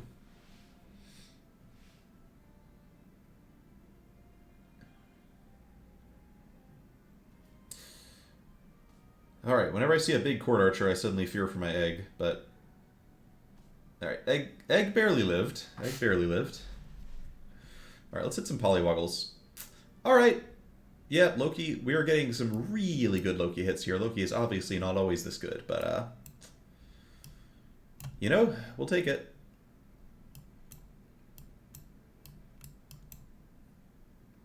Okay, so looking to slay with Poly, highest priority. Kitty Cupper, second highest priority. Protect the egg, all that good stuff. We're up against Dracula, sad Dracula, really weak hero, so not worried about my egg getting broken. 19 Buford, that's alright. We were doing way too well this stream. We needed an 8th to keep us humble. Just, the Exploding Mittens turn was not the turn I expected to get 8th.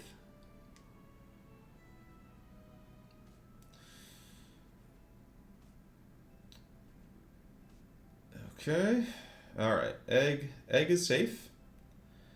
Egg lives to fight another day. But we are going to be getting rid of this egg very soon because once you hit turn 3, things start getting kind of dicey. Ooh, Shadow Assassin. And another Kitty Cuppers. Okay. I think we can do some stuff with that. This got the thing. Yeah, so we'll maybe make this the turn egg leaves. Do I take Cinderella?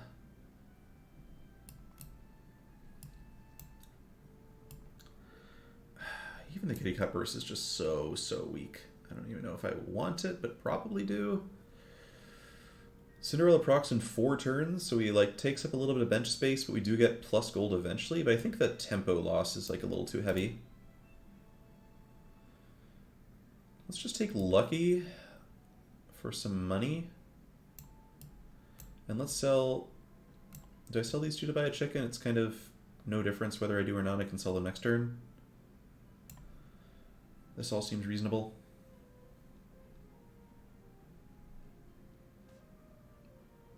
Nice, got the Slay. Opponent's got a Heartwood Elder they kissed into. That's going to be spicy for later. But we are going to beat them here.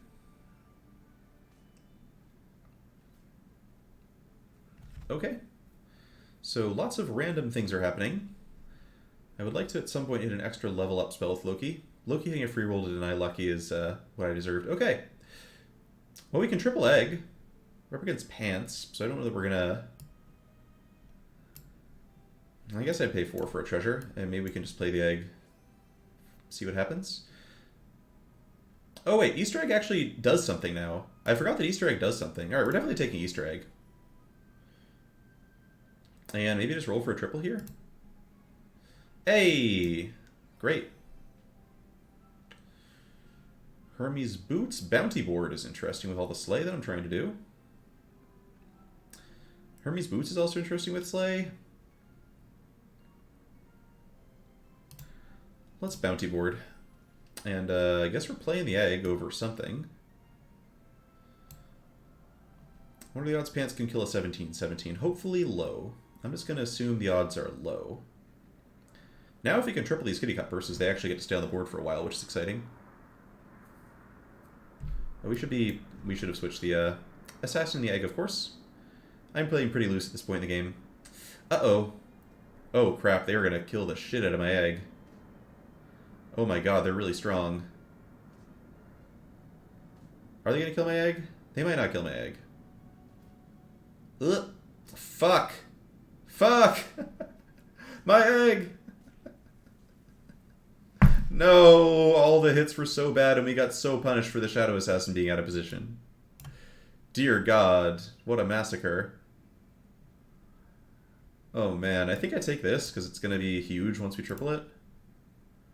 I definitely don't want Happy Little Tree. That ship has sailed. Right?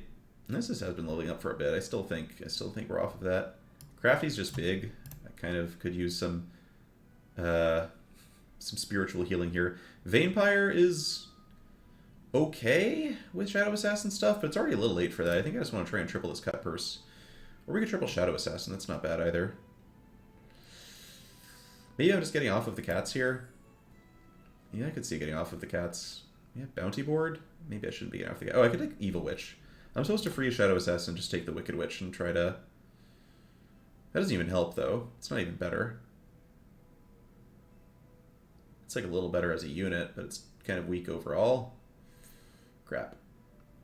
Alright, let's sell Lucky, pick up Shadow Assassin, and hope that we get some Slays here. I should just put this here. I would prefer not to get absolutely smashed. Whoops, I did not mean to lock that shop. I just did it on instinct. Yeah, okay, the Kitty Cut Purses suck. Did kill the stag, so we have a chance. Our cat is very big. Okay, we actually want to fight. I like that. Yeah, we are definitely memeing a bit with this game. Oh, the Easter egg also triggers on things. That's cool. That was good. That was a good hit for Loki. Okay, so still looking for triples. There's one. Large Root. Gonna take... We could take Ring of Meteors. Make slaying a bit easier. I think it's bigger. I think it's better than Dancing Sword. Dancing Sword... Dancing Sword with Slay is actually probably worth for a bit. What else do I want out of the turn? Medusa? Medusa's good with Mim, for sure.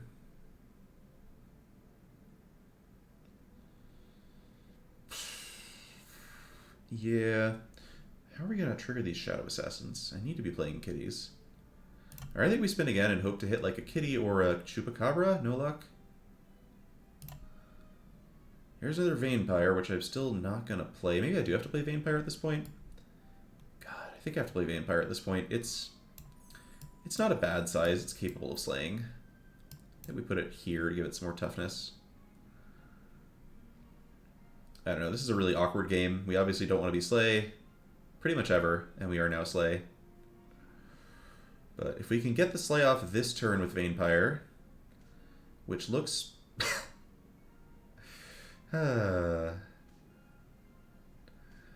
Never did it. I mean, we're still winning this really easily and getting some triggers off of the Easter egg, which is great. Like, the Easter egg actually kind of doing the Lord's work here. Alright, what do I want now? For glory. This is not good, the triples I have. We did not take Ring of Meteors. Greedy is still interesting with Baby Root, but I don't think it's good enough to spend 4 gold on. Oh, this is terrible. Okay, Wolf is good with Mim, but it requires giving up on Slay, and I don't want to give up on Slay yet. I want to take Chupacabra here. Or find another Shadow Assassin. Okay, is Hippocamp with a chicken in the shop to pump it immediately good enough to take? Or I could take a Tree Prince. Nutcracker's actually probably really good, right? Yeah, Nutcracker seems super solid. Now we should have taken Ring of Meteors. That's the thing, I took this Dancing Sword and it's fine, but like, it's really easy to underestimate Ring of Meteors. Just like being good with Treant Prince, being good with the Greedies you pick up later. It's kind of like, yeah, it does some reliably interesting effect, and Dancing Sword is just kind of blah. Still, our board is good. Our board is quite good here. I guess Craft needs to help more. I think we have a reasonable shot at fighting Horde Dragon, and yeah, I feel like we could go for a middling finish here. Okay, Horde Dragon's got a premium egg of their own. We are just getting terrible hits throughout this fight. We at least cracked the egg. We are not winning this fight, though. We at least take min damage. Easter egg mirror is funny. Okay, Crafty is a unit I will gladly triple. At some point, we're gonna triple something else. Oh no, it's just doom rolling here. This is really rough. Okay, there's Chupacabra. It's like pretty freaking late, but it's much better than Vampire. I think we have to try. Gosh, this is so bad. Okay, we could have taken Heartwood Elder as well with Baby Root. Might actually be correct. Might actually have been correct. This thing didn't even come close to triggering last turn.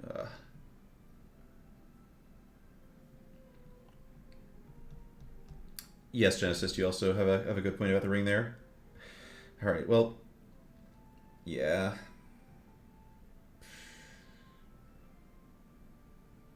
Tree Arthur probably better. Oh, you mean this thing? Yeah, this thing's. I should have just given up on Slay before. I think this is the point where we're gonna start getting punished for making kind of wimpy decisions. Geppetto's already 5 too. Our board is just a complete shambles. Okay, so yeah, we have to actually make a solid plan next turn to make our board not a complete shambles.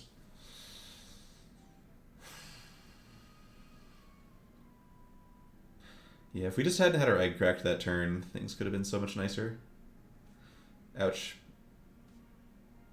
Alright, this looks winnable though. At least we're gonna get some good procs on the Treant.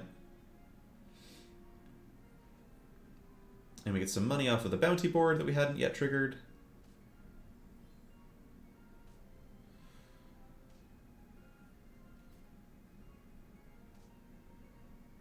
Yeah, Chupa is certainly optimistic. That is definitely the word for what's going on here. But hey, 2 slays. Genesis, 2 slays. Did you see that? 2 slays. Okay. So what's the plan? Let's see what we roll into. Are we doing this? Oh my god, with Easter egg it might work. I don't know. I need some kind of direction here.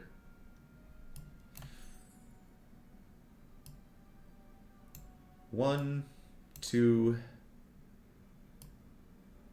3.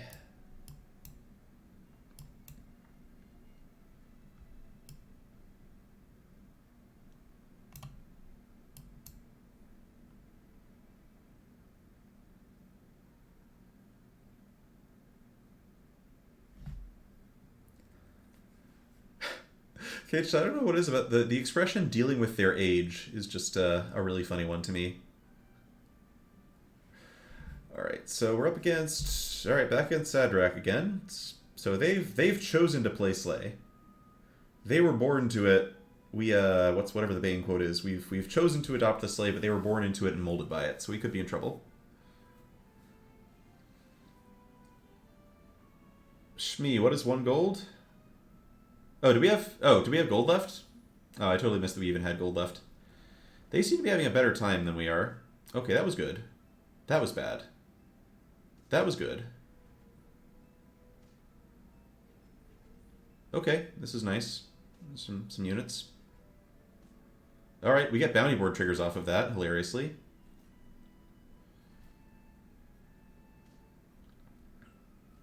Ow. Oh no. Okay. Well. Shadow Assassin didn't even grow. Alright, that was a good target for that, at least. Tree? I don't think so.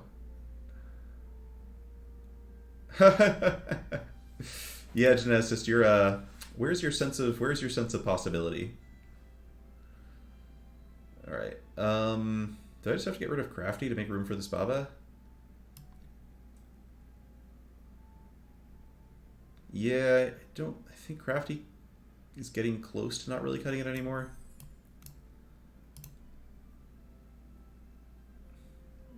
Okay, or there's double shoulder fairies. Double shoulder fairies is also kind of a sense of direction there, huh?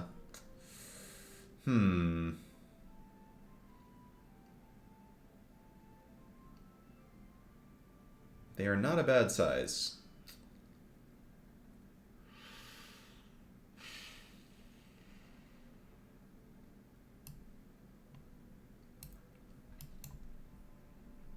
Crap.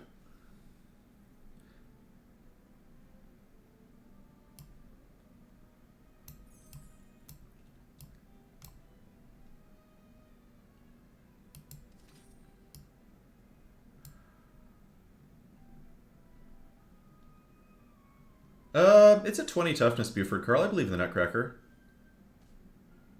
Definitely believe in the Nutcracker here.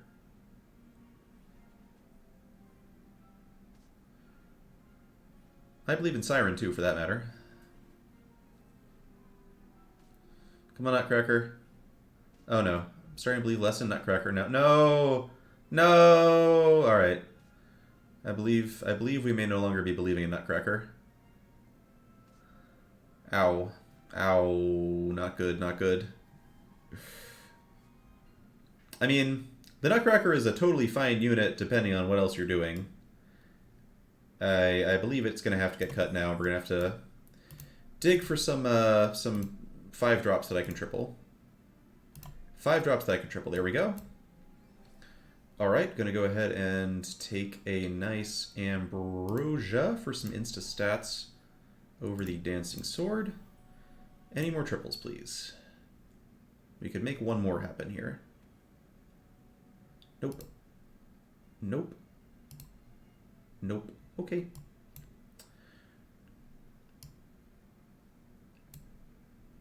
Nice, makes Shoulder Fairies weaker, but it's still okay. It's still adequate.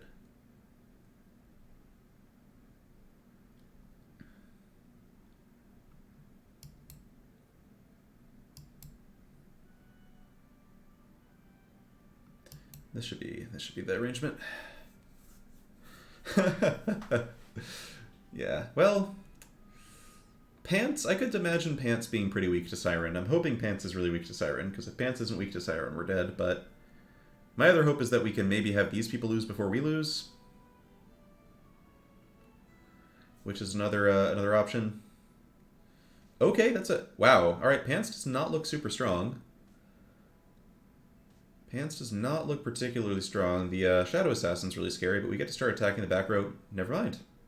Pants was super weak. Good stuff, good stuff. Okay.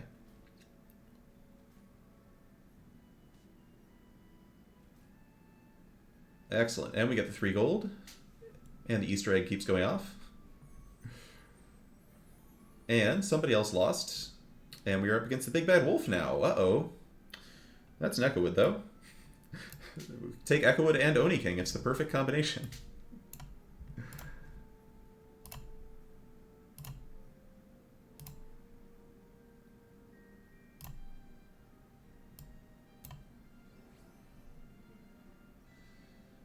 Alright, Horn of Olympus with double Baba Yaga or Sword of Fire and Ice here?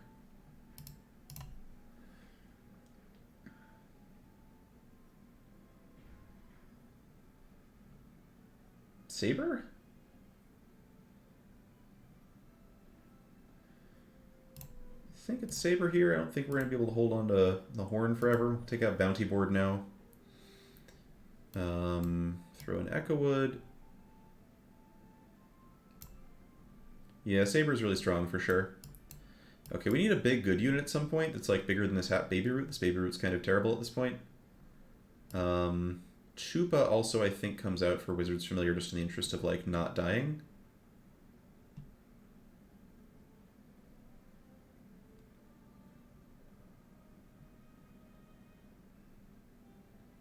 Yeah, I'm going to be really interested to see what they do with Jorn and Omi King. Okay.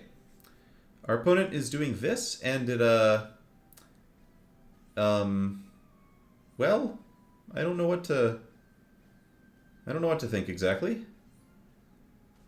I think it's going to depend on the hits here. No, we lose, but we don't survive. We in fact died to Puff Puffs. All right, that was it was close. Yeah, that was just a weird, awkward game with Loki, which I guess is kind of how Loki is. The never getting any experience points kind of hurt our Loki experience. We got a really strong start. We got our egg cracked accidentally, which was a problem, and then I mean, my mid game was ridiculous. The whole like Slay desperation thing kind of, you know, Slay's just basically never going to pay off in this patch, and that's sad. But you gotta, you know, learn to live with it. All right, you know what? I want to have one more game we get first here. Let's try one more. Let's see if we can get like a really good hero. We managed to succeed with Catter and then struggled a lot with some weaker folks.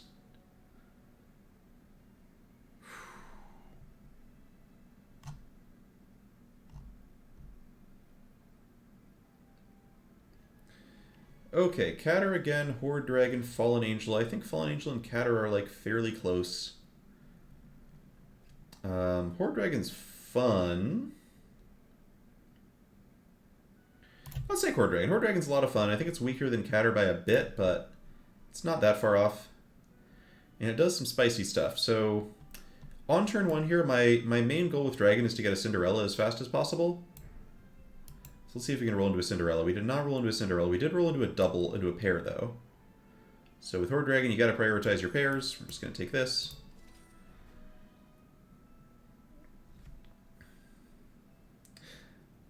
You may be right, Necrosis. So this is definitely the last one. We're hitting our 3-hour mark plus.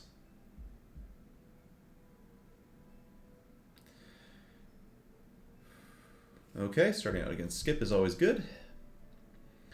Alright, so here we'll just go ahead and take... I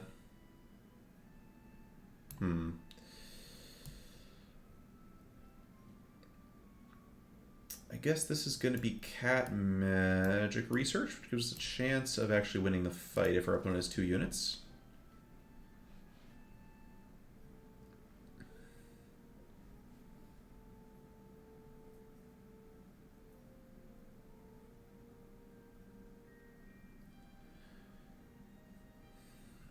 Yeah, so Horde Dragon is the kind of it seems like it's a high roll hero that's on just the right amount of power. You get some ridiculous games, you get some horrible failures.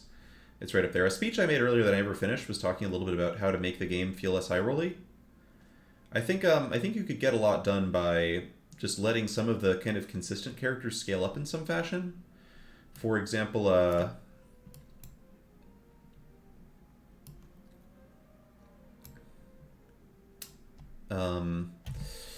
what's a good example? Like, Mrs. Claus gives +1/+1 to all good units for all time. Like, what if you had Mrs. Claus boost all good units by, like, +1/+1, but then it goes up another +1/+1 with each level, for example? That would be kind of broken with Good Boy, but I feel like you could scale it somehow. Maybe it's like good units get 1 extra toughness per level, and Krampus's bad units get 1 extra power per level. Again, it's sort of broken with the cat, but I feel like there's, like, you know, ways to make things more powerful over time. Like, Catter does a great job of this. And Geppetto does now, too. Geppetto used to just be blanket, +3/+3 was terrible. Now it scales up with level, and it's actually pretty good. Likewise, Catter scaling up with level makes that ability stay relevant for longer. Ooh, okay. Giant Sleeping Princess early is scary, but we get to tie, which is fine. Hoping for a Genie's Wish so I can get this Cinderella off quickly. Mummy's pretty good. Free Roll's also pretty good. Not going to fall for Shadow Assassin stuff. Again, we'll just take Mummy, spin. And there we go. There's our treasure. Love it. Treasure map. I'm just going to take Ancient Sark here. Treasure map is always tempting, especially on Horde Dragon, when you basically get to take a +3 treasure really quickly. Darn it, now I'm wondering if it should just be Treasure map. Ancient Sark is going to win us the next couple of fights very easily. And part of me wants to try going like Hat-Ballish stuff on Horde Dragon, but it's possible I should also just take a, go for Drax Saber and just steamroll the lobby with Drax Saber. We'll just take map. Okay. We'll actually freeze this because we got a Potion of Heroism, so we can double spell and get the Cinderella off quicker.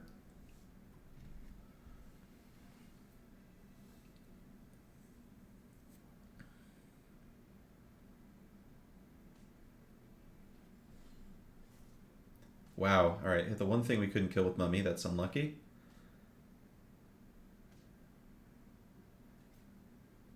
Yeah, I mean, Sark could still be right. We would have won that fight with Sark, for example. Like, it's... we're not necessarily playing perfectly here by any means. Should I take, Witch is just really good here. I should take that. Pump up the Mummy. Spin. See if I get another spell this turn. Perfect.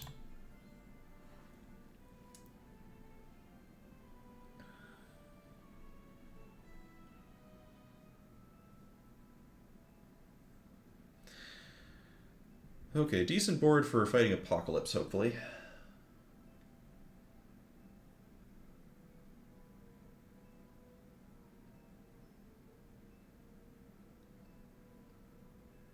And Genesis, regarding your earlier comments about that turn 2 play being Sure Shot Magic Research Lock, you might well have been correct there.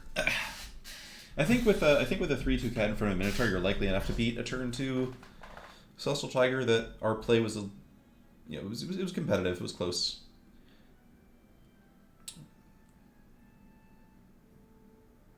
I think I just wanted the cat a little bit more in the sure shot for most of the ways that the build with a triple Minotaur is going to go.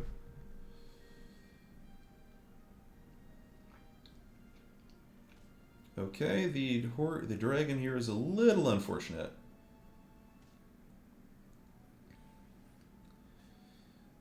Everything about this has been a bit unfortunate. Okay, that was good, though. Killing Mim was what we wanted to do there. We narrowly die, but... Okay, there's another cat, which is great. Let's go ahead and... Do I kiss the Minotaur? This is just, like, so bad long-term, but it's good exactly now. And upgraded 3s aren't that special. I think we... Oh, we could kiss the... We just kissed Cinderella. Never mind. So we upgrade her, then she transforms, and then we pick up a Dracula Saber. Dracula Saber versus Mittens is, like, kind of close. Huh. Both of these are, like, stupidly broken and are going to, like, win us a bunch of fights right now. The question is, which of these is, like, more broken long term? I think Saber seems a bit better. It doesn't, like, force us to pursue a particular path, but I think Saber scales a bit better with the average game, but it's close. It's definitely close. Should I just take Mim? I guess so. No reason not to.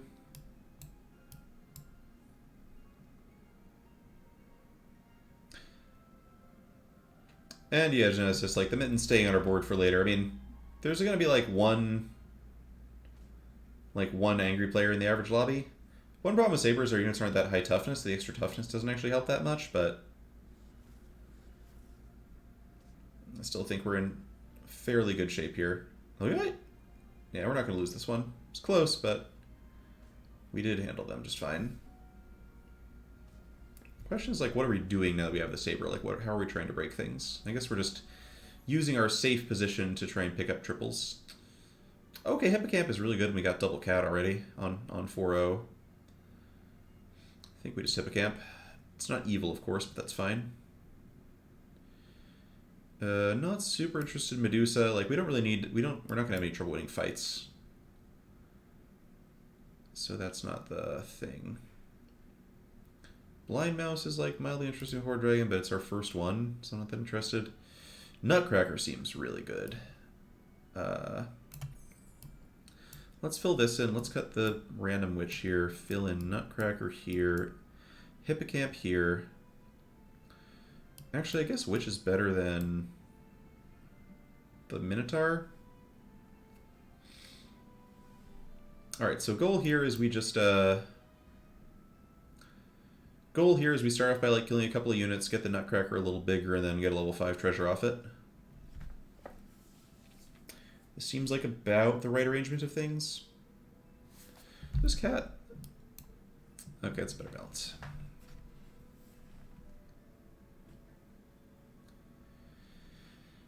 Okay. So trying to use our early advantage in hitting the Drax Saber to like get more treasures in various ways.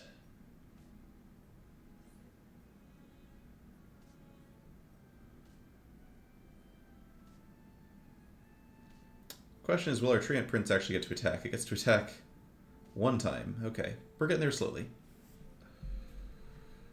Sorry, beauty. Sporko is better than Wicked Witch of the West, but not, like, by a ton. I think I just want to be looking for... True Love's Kiss is interesting. Mummy is okay. This is, like, really good at being a witch, but it could be an upgraded 4, which could also be interesting. We could also kiss this thing at this point because we're not using it, but an upgraded 3 isn't that much better than a regular 4 anyway. Whenever I see this, I always want to use it because it always seems like, you know, who knows what you're going to get. But in this case, the witch is actually kind of just holding down the fort. Maybe I'll just take Mummy. Upgraded Mummy is pretty nice, the way we're doing things now. I could take a Pig here, too. Pig just kind of gives us 2 gold a turn for a couple turns. It's just hard to fit on the board, though. I think I just want to be scaling up Hippocamp. The ranged with Saber. Which range unit were you referring to there? Oh, Sporko? Yeah, I mean, it's good. It might also be overkill. It's hard to tell. I'm probably being like a little bit too picky, honestly.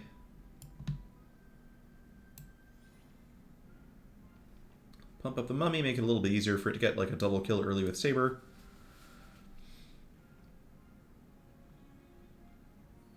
Okay, Lightning Dragon on the opponent's side, but also Ring of Meteors. Darn it, Hippocamp is having a lot of trouble scaling. Fortunately, they have some ranged units, which means we should be able to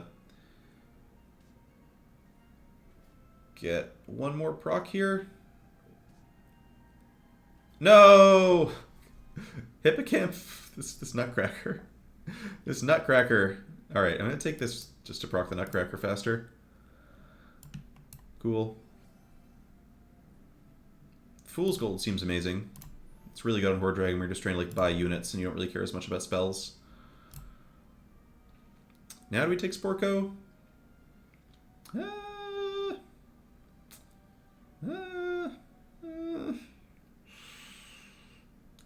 It's better than Witch, I guess.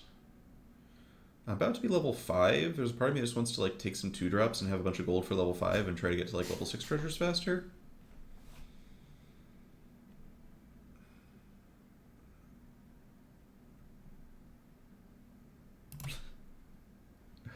Yeah, the eternal dilemma with Nutcracker there for sure. Could take a Polly. A Polly would be pretty funny on the... Oh, Polly dies immediately to Falling Stars, so it doesn't quite work, but... Polly Drax Saber is a thing we could try to pull off at some point, but it's probably a little too greedy. Let's just, we'll store some gold. Yeah, none of this appeals. Let's just take we are now holding like 18 gold next turn or something for potential Nyans, and Lancelot also triggers very easily with Drax Saber. Good to know. Okay, this board looks like it's finally going to be a board that, well, might actually be too strong for Nutcracker Prince. Oh no, we're fine. Are we fine? Yes, we're fine. Thank God. That was almost going to fail again.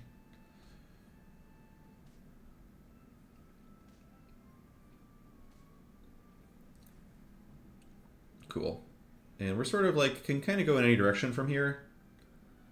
Hand of Midas. I don't think so. I'd rather pick that up later when I'm about to get a 6-drop. Let's take Sword of Fire and Ice for now. Alright, looking for 5s. Looking for 5s. Siren. It's just so hard to go evils in general. I don't even know that I want Siren here.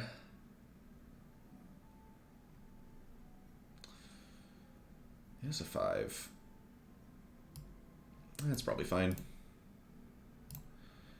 I feel like I'm not... Okay, that's great. Okay, so we're just going to stick Lancelot back here, replace one of these cats with a Siren.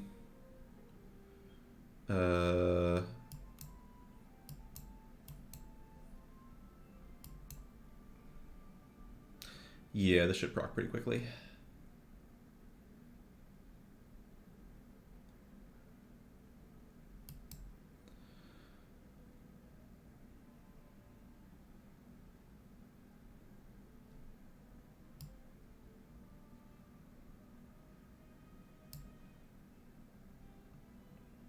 Yeah, Genesis, it's a rare occasion, but sometimes you actually get there.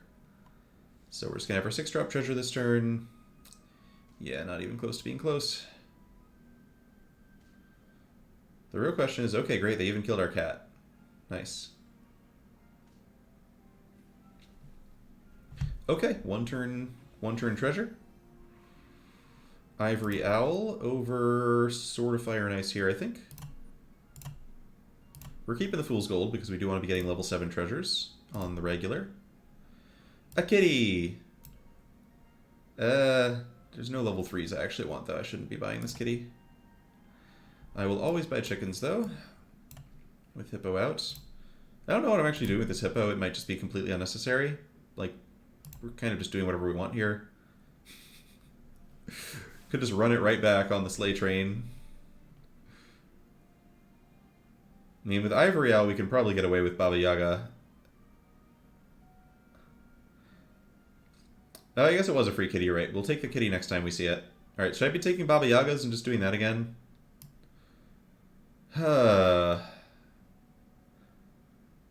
Why not, right? Why not? Hell yeah.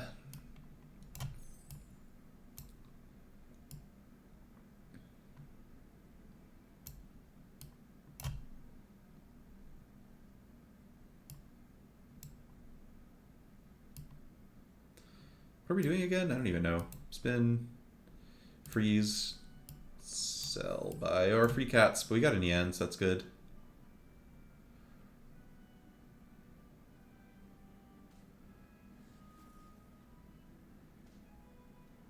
Oh wait, Lancelot slays too. I forgot that Lancelot actually slays. That's cool. I'm gonna take some of your stuff now. Whee!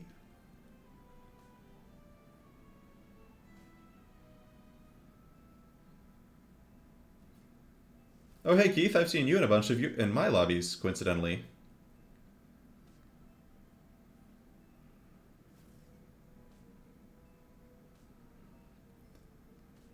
Kellerman, can you tell us how to pronounce Baba Yaga? Baba Yaga? Baba Yaga?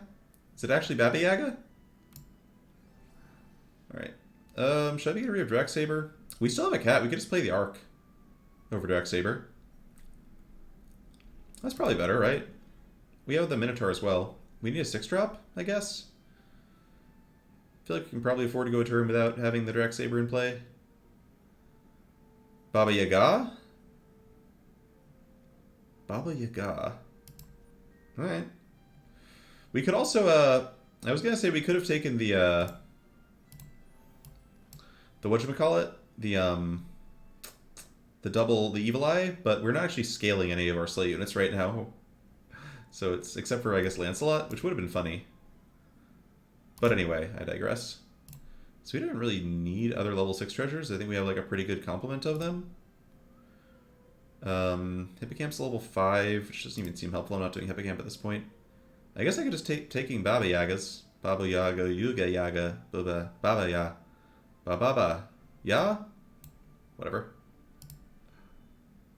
I don't know, it's all nonsensical. Next turn will be level 6, and we'll start tripling 6s, and that'll be great.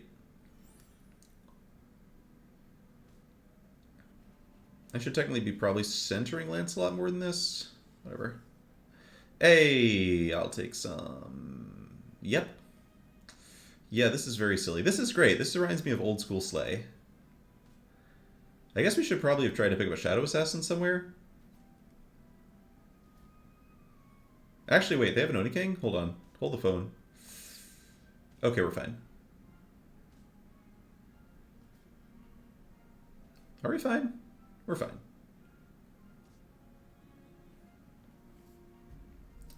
Keith, it depends on the board, right?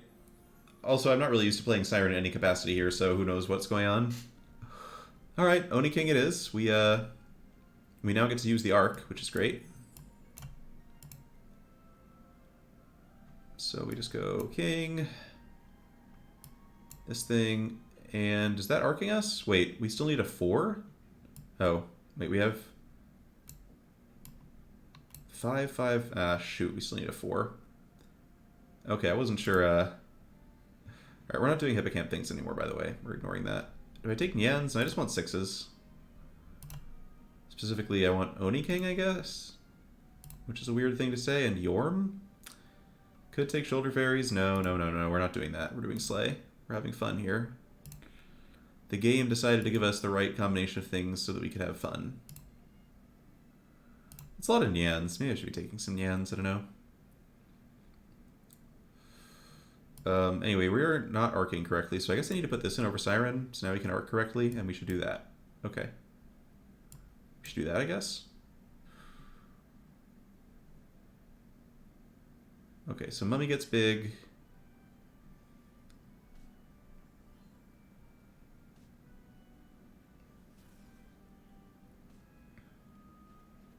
Swipe, swipe, swipe, swipe, swipe. Swipe or no swiping, am I right? Ah.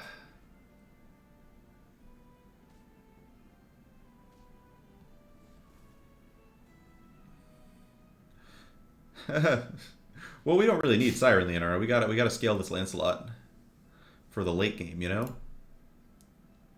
Okay, do I want more Sirens? Not really, right? I'm like pretty happy with these. I mean, I guess I want to get the Arc out eventually. Like, we realistically should not be actually playing an Arc build at the end. This is not...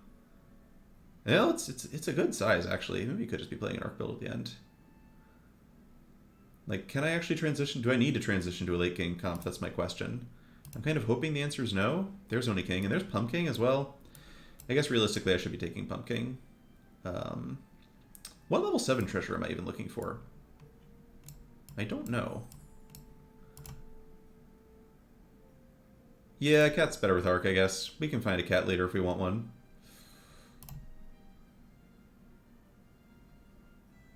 Yeah, I think we're just going to squish everyone no matter what. Can I change up anything on the board? Hippocamp is worse than Tree. I can put in a second Oni King over a Baba. I guess that's a little stronger. Probably do this.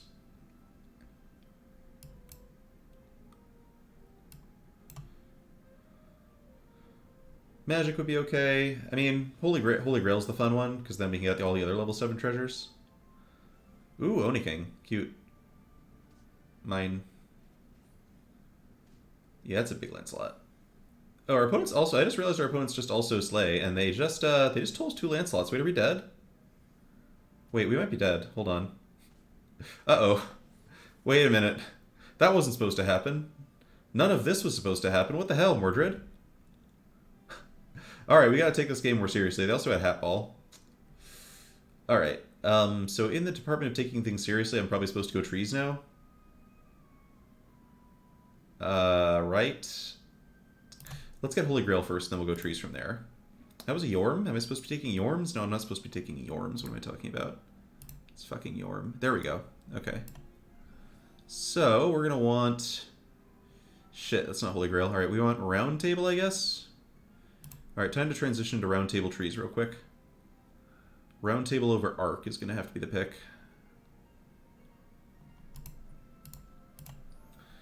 Okay, round table trees, here we come. Still got fool's gold. This tree? No, not that tree.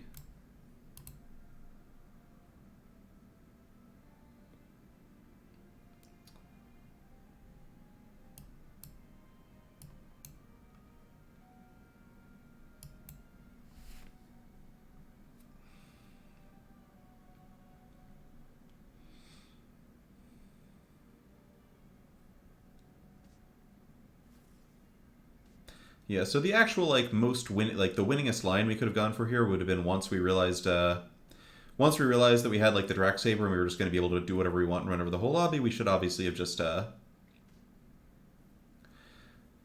gone for some kind of actual late game comp instead of Baba Yaga. But we were having fun. It's fine to have fun. All right, up against Celestial Tiger, who beat Mordred. That's frightening. So what are we looking for now? Trees, right? I had to think about it for a second.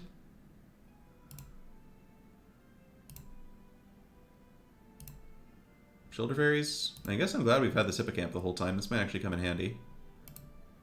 Oh, it's not going to come in handy. Yeah, the round table maybe left something to be desired here, huh?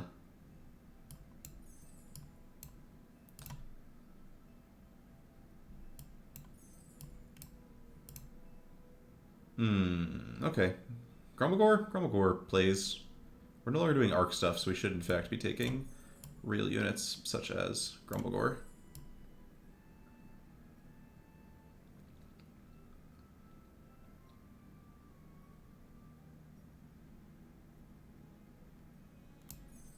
Alright, Hippocamp also sucks. Alright.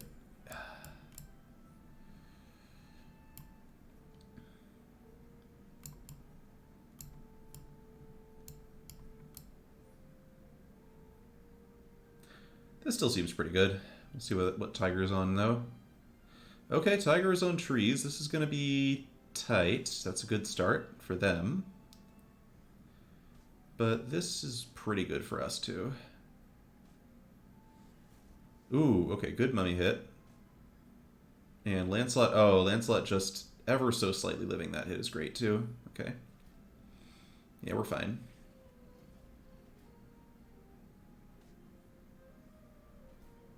Didn't kill them, which is a little sad, but we're not going to die from 22.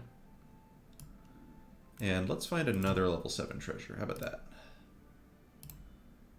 You eventually go for like Doom Breath plus Magic Sword. Do I want these pigs? Pigs are in the pumpkin here? They're not really.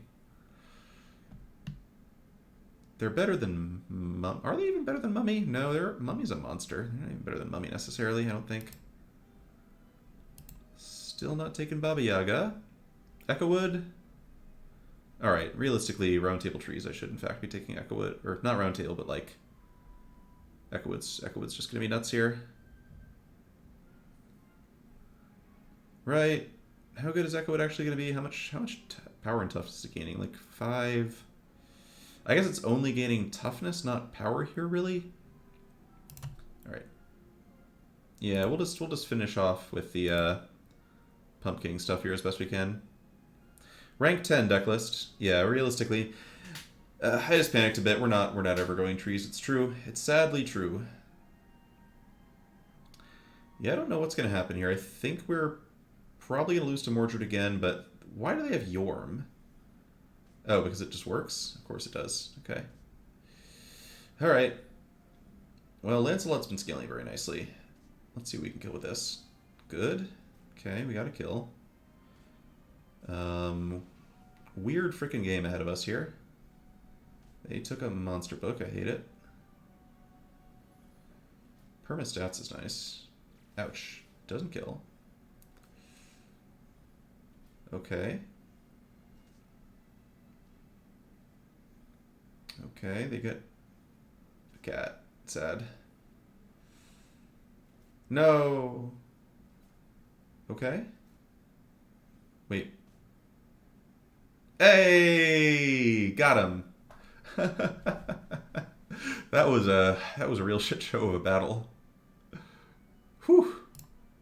Alright, let's pick up that last pumpkin.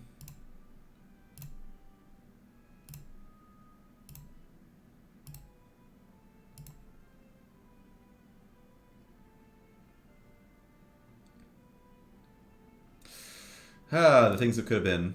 Hey! Hey! This is just Mirror, I think? With Oni King, Mirror seems really good. Except not really that good, I guess. Magic Sword isn't really very good either, though. And we can Black Prism... Oh, we can Black Prism over Fool's Gold, but then we're never gonna... Yeah.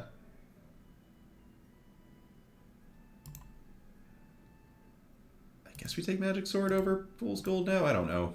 I don't know what's going on. Just stick this in the back? I don't really know how any of this is supposed to work.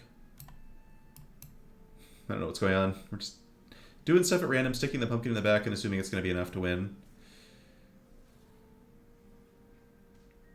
Oh yeah, that still feels very good. Killed the Sultak, excellent. Yeah, no chance for Celestial Tiger here. We definitely made this game much spicier than it had to be, but clean victory. Oh yeah, I forgot that that we also had the Magic Sword Roundtable combo. So we could have gone for Echo Woods at that point and played like it, partied like it was earlier in the year. But all right, we'll take the first to finish off, ending at rank 9, up from rank 15. Great. This is actually the last game. Thanks everyone for hanging out. Don't forget to follow if you want to see more Storybook Brawl content. That's true, Keith. Yeah, speeding up the lobby matters. Just kill people fast. You don't have to worry about them later. We need to become Aaron. Gave somebody some good rank. Thanks for the follow, Keith. All right, you heard it here first. I'm competing in my first Storybook Brawl tournament in a couple of weekends, and hopefully can mess people up as hard as we've been messing up on ladder. Even though, of course, much stiffer competition. Francois, yeah, glad you enjoyed the Oni King. We can't promise we'll do that every time, but after getting it wrong with Loki, I figured we had to get it right just once. Alright, thanks everybody for watching and hanging out today. We'll see y'all again soon. Probably for some Magic the Gathering now that Alchemy is coming out. Alright, take care, y'all.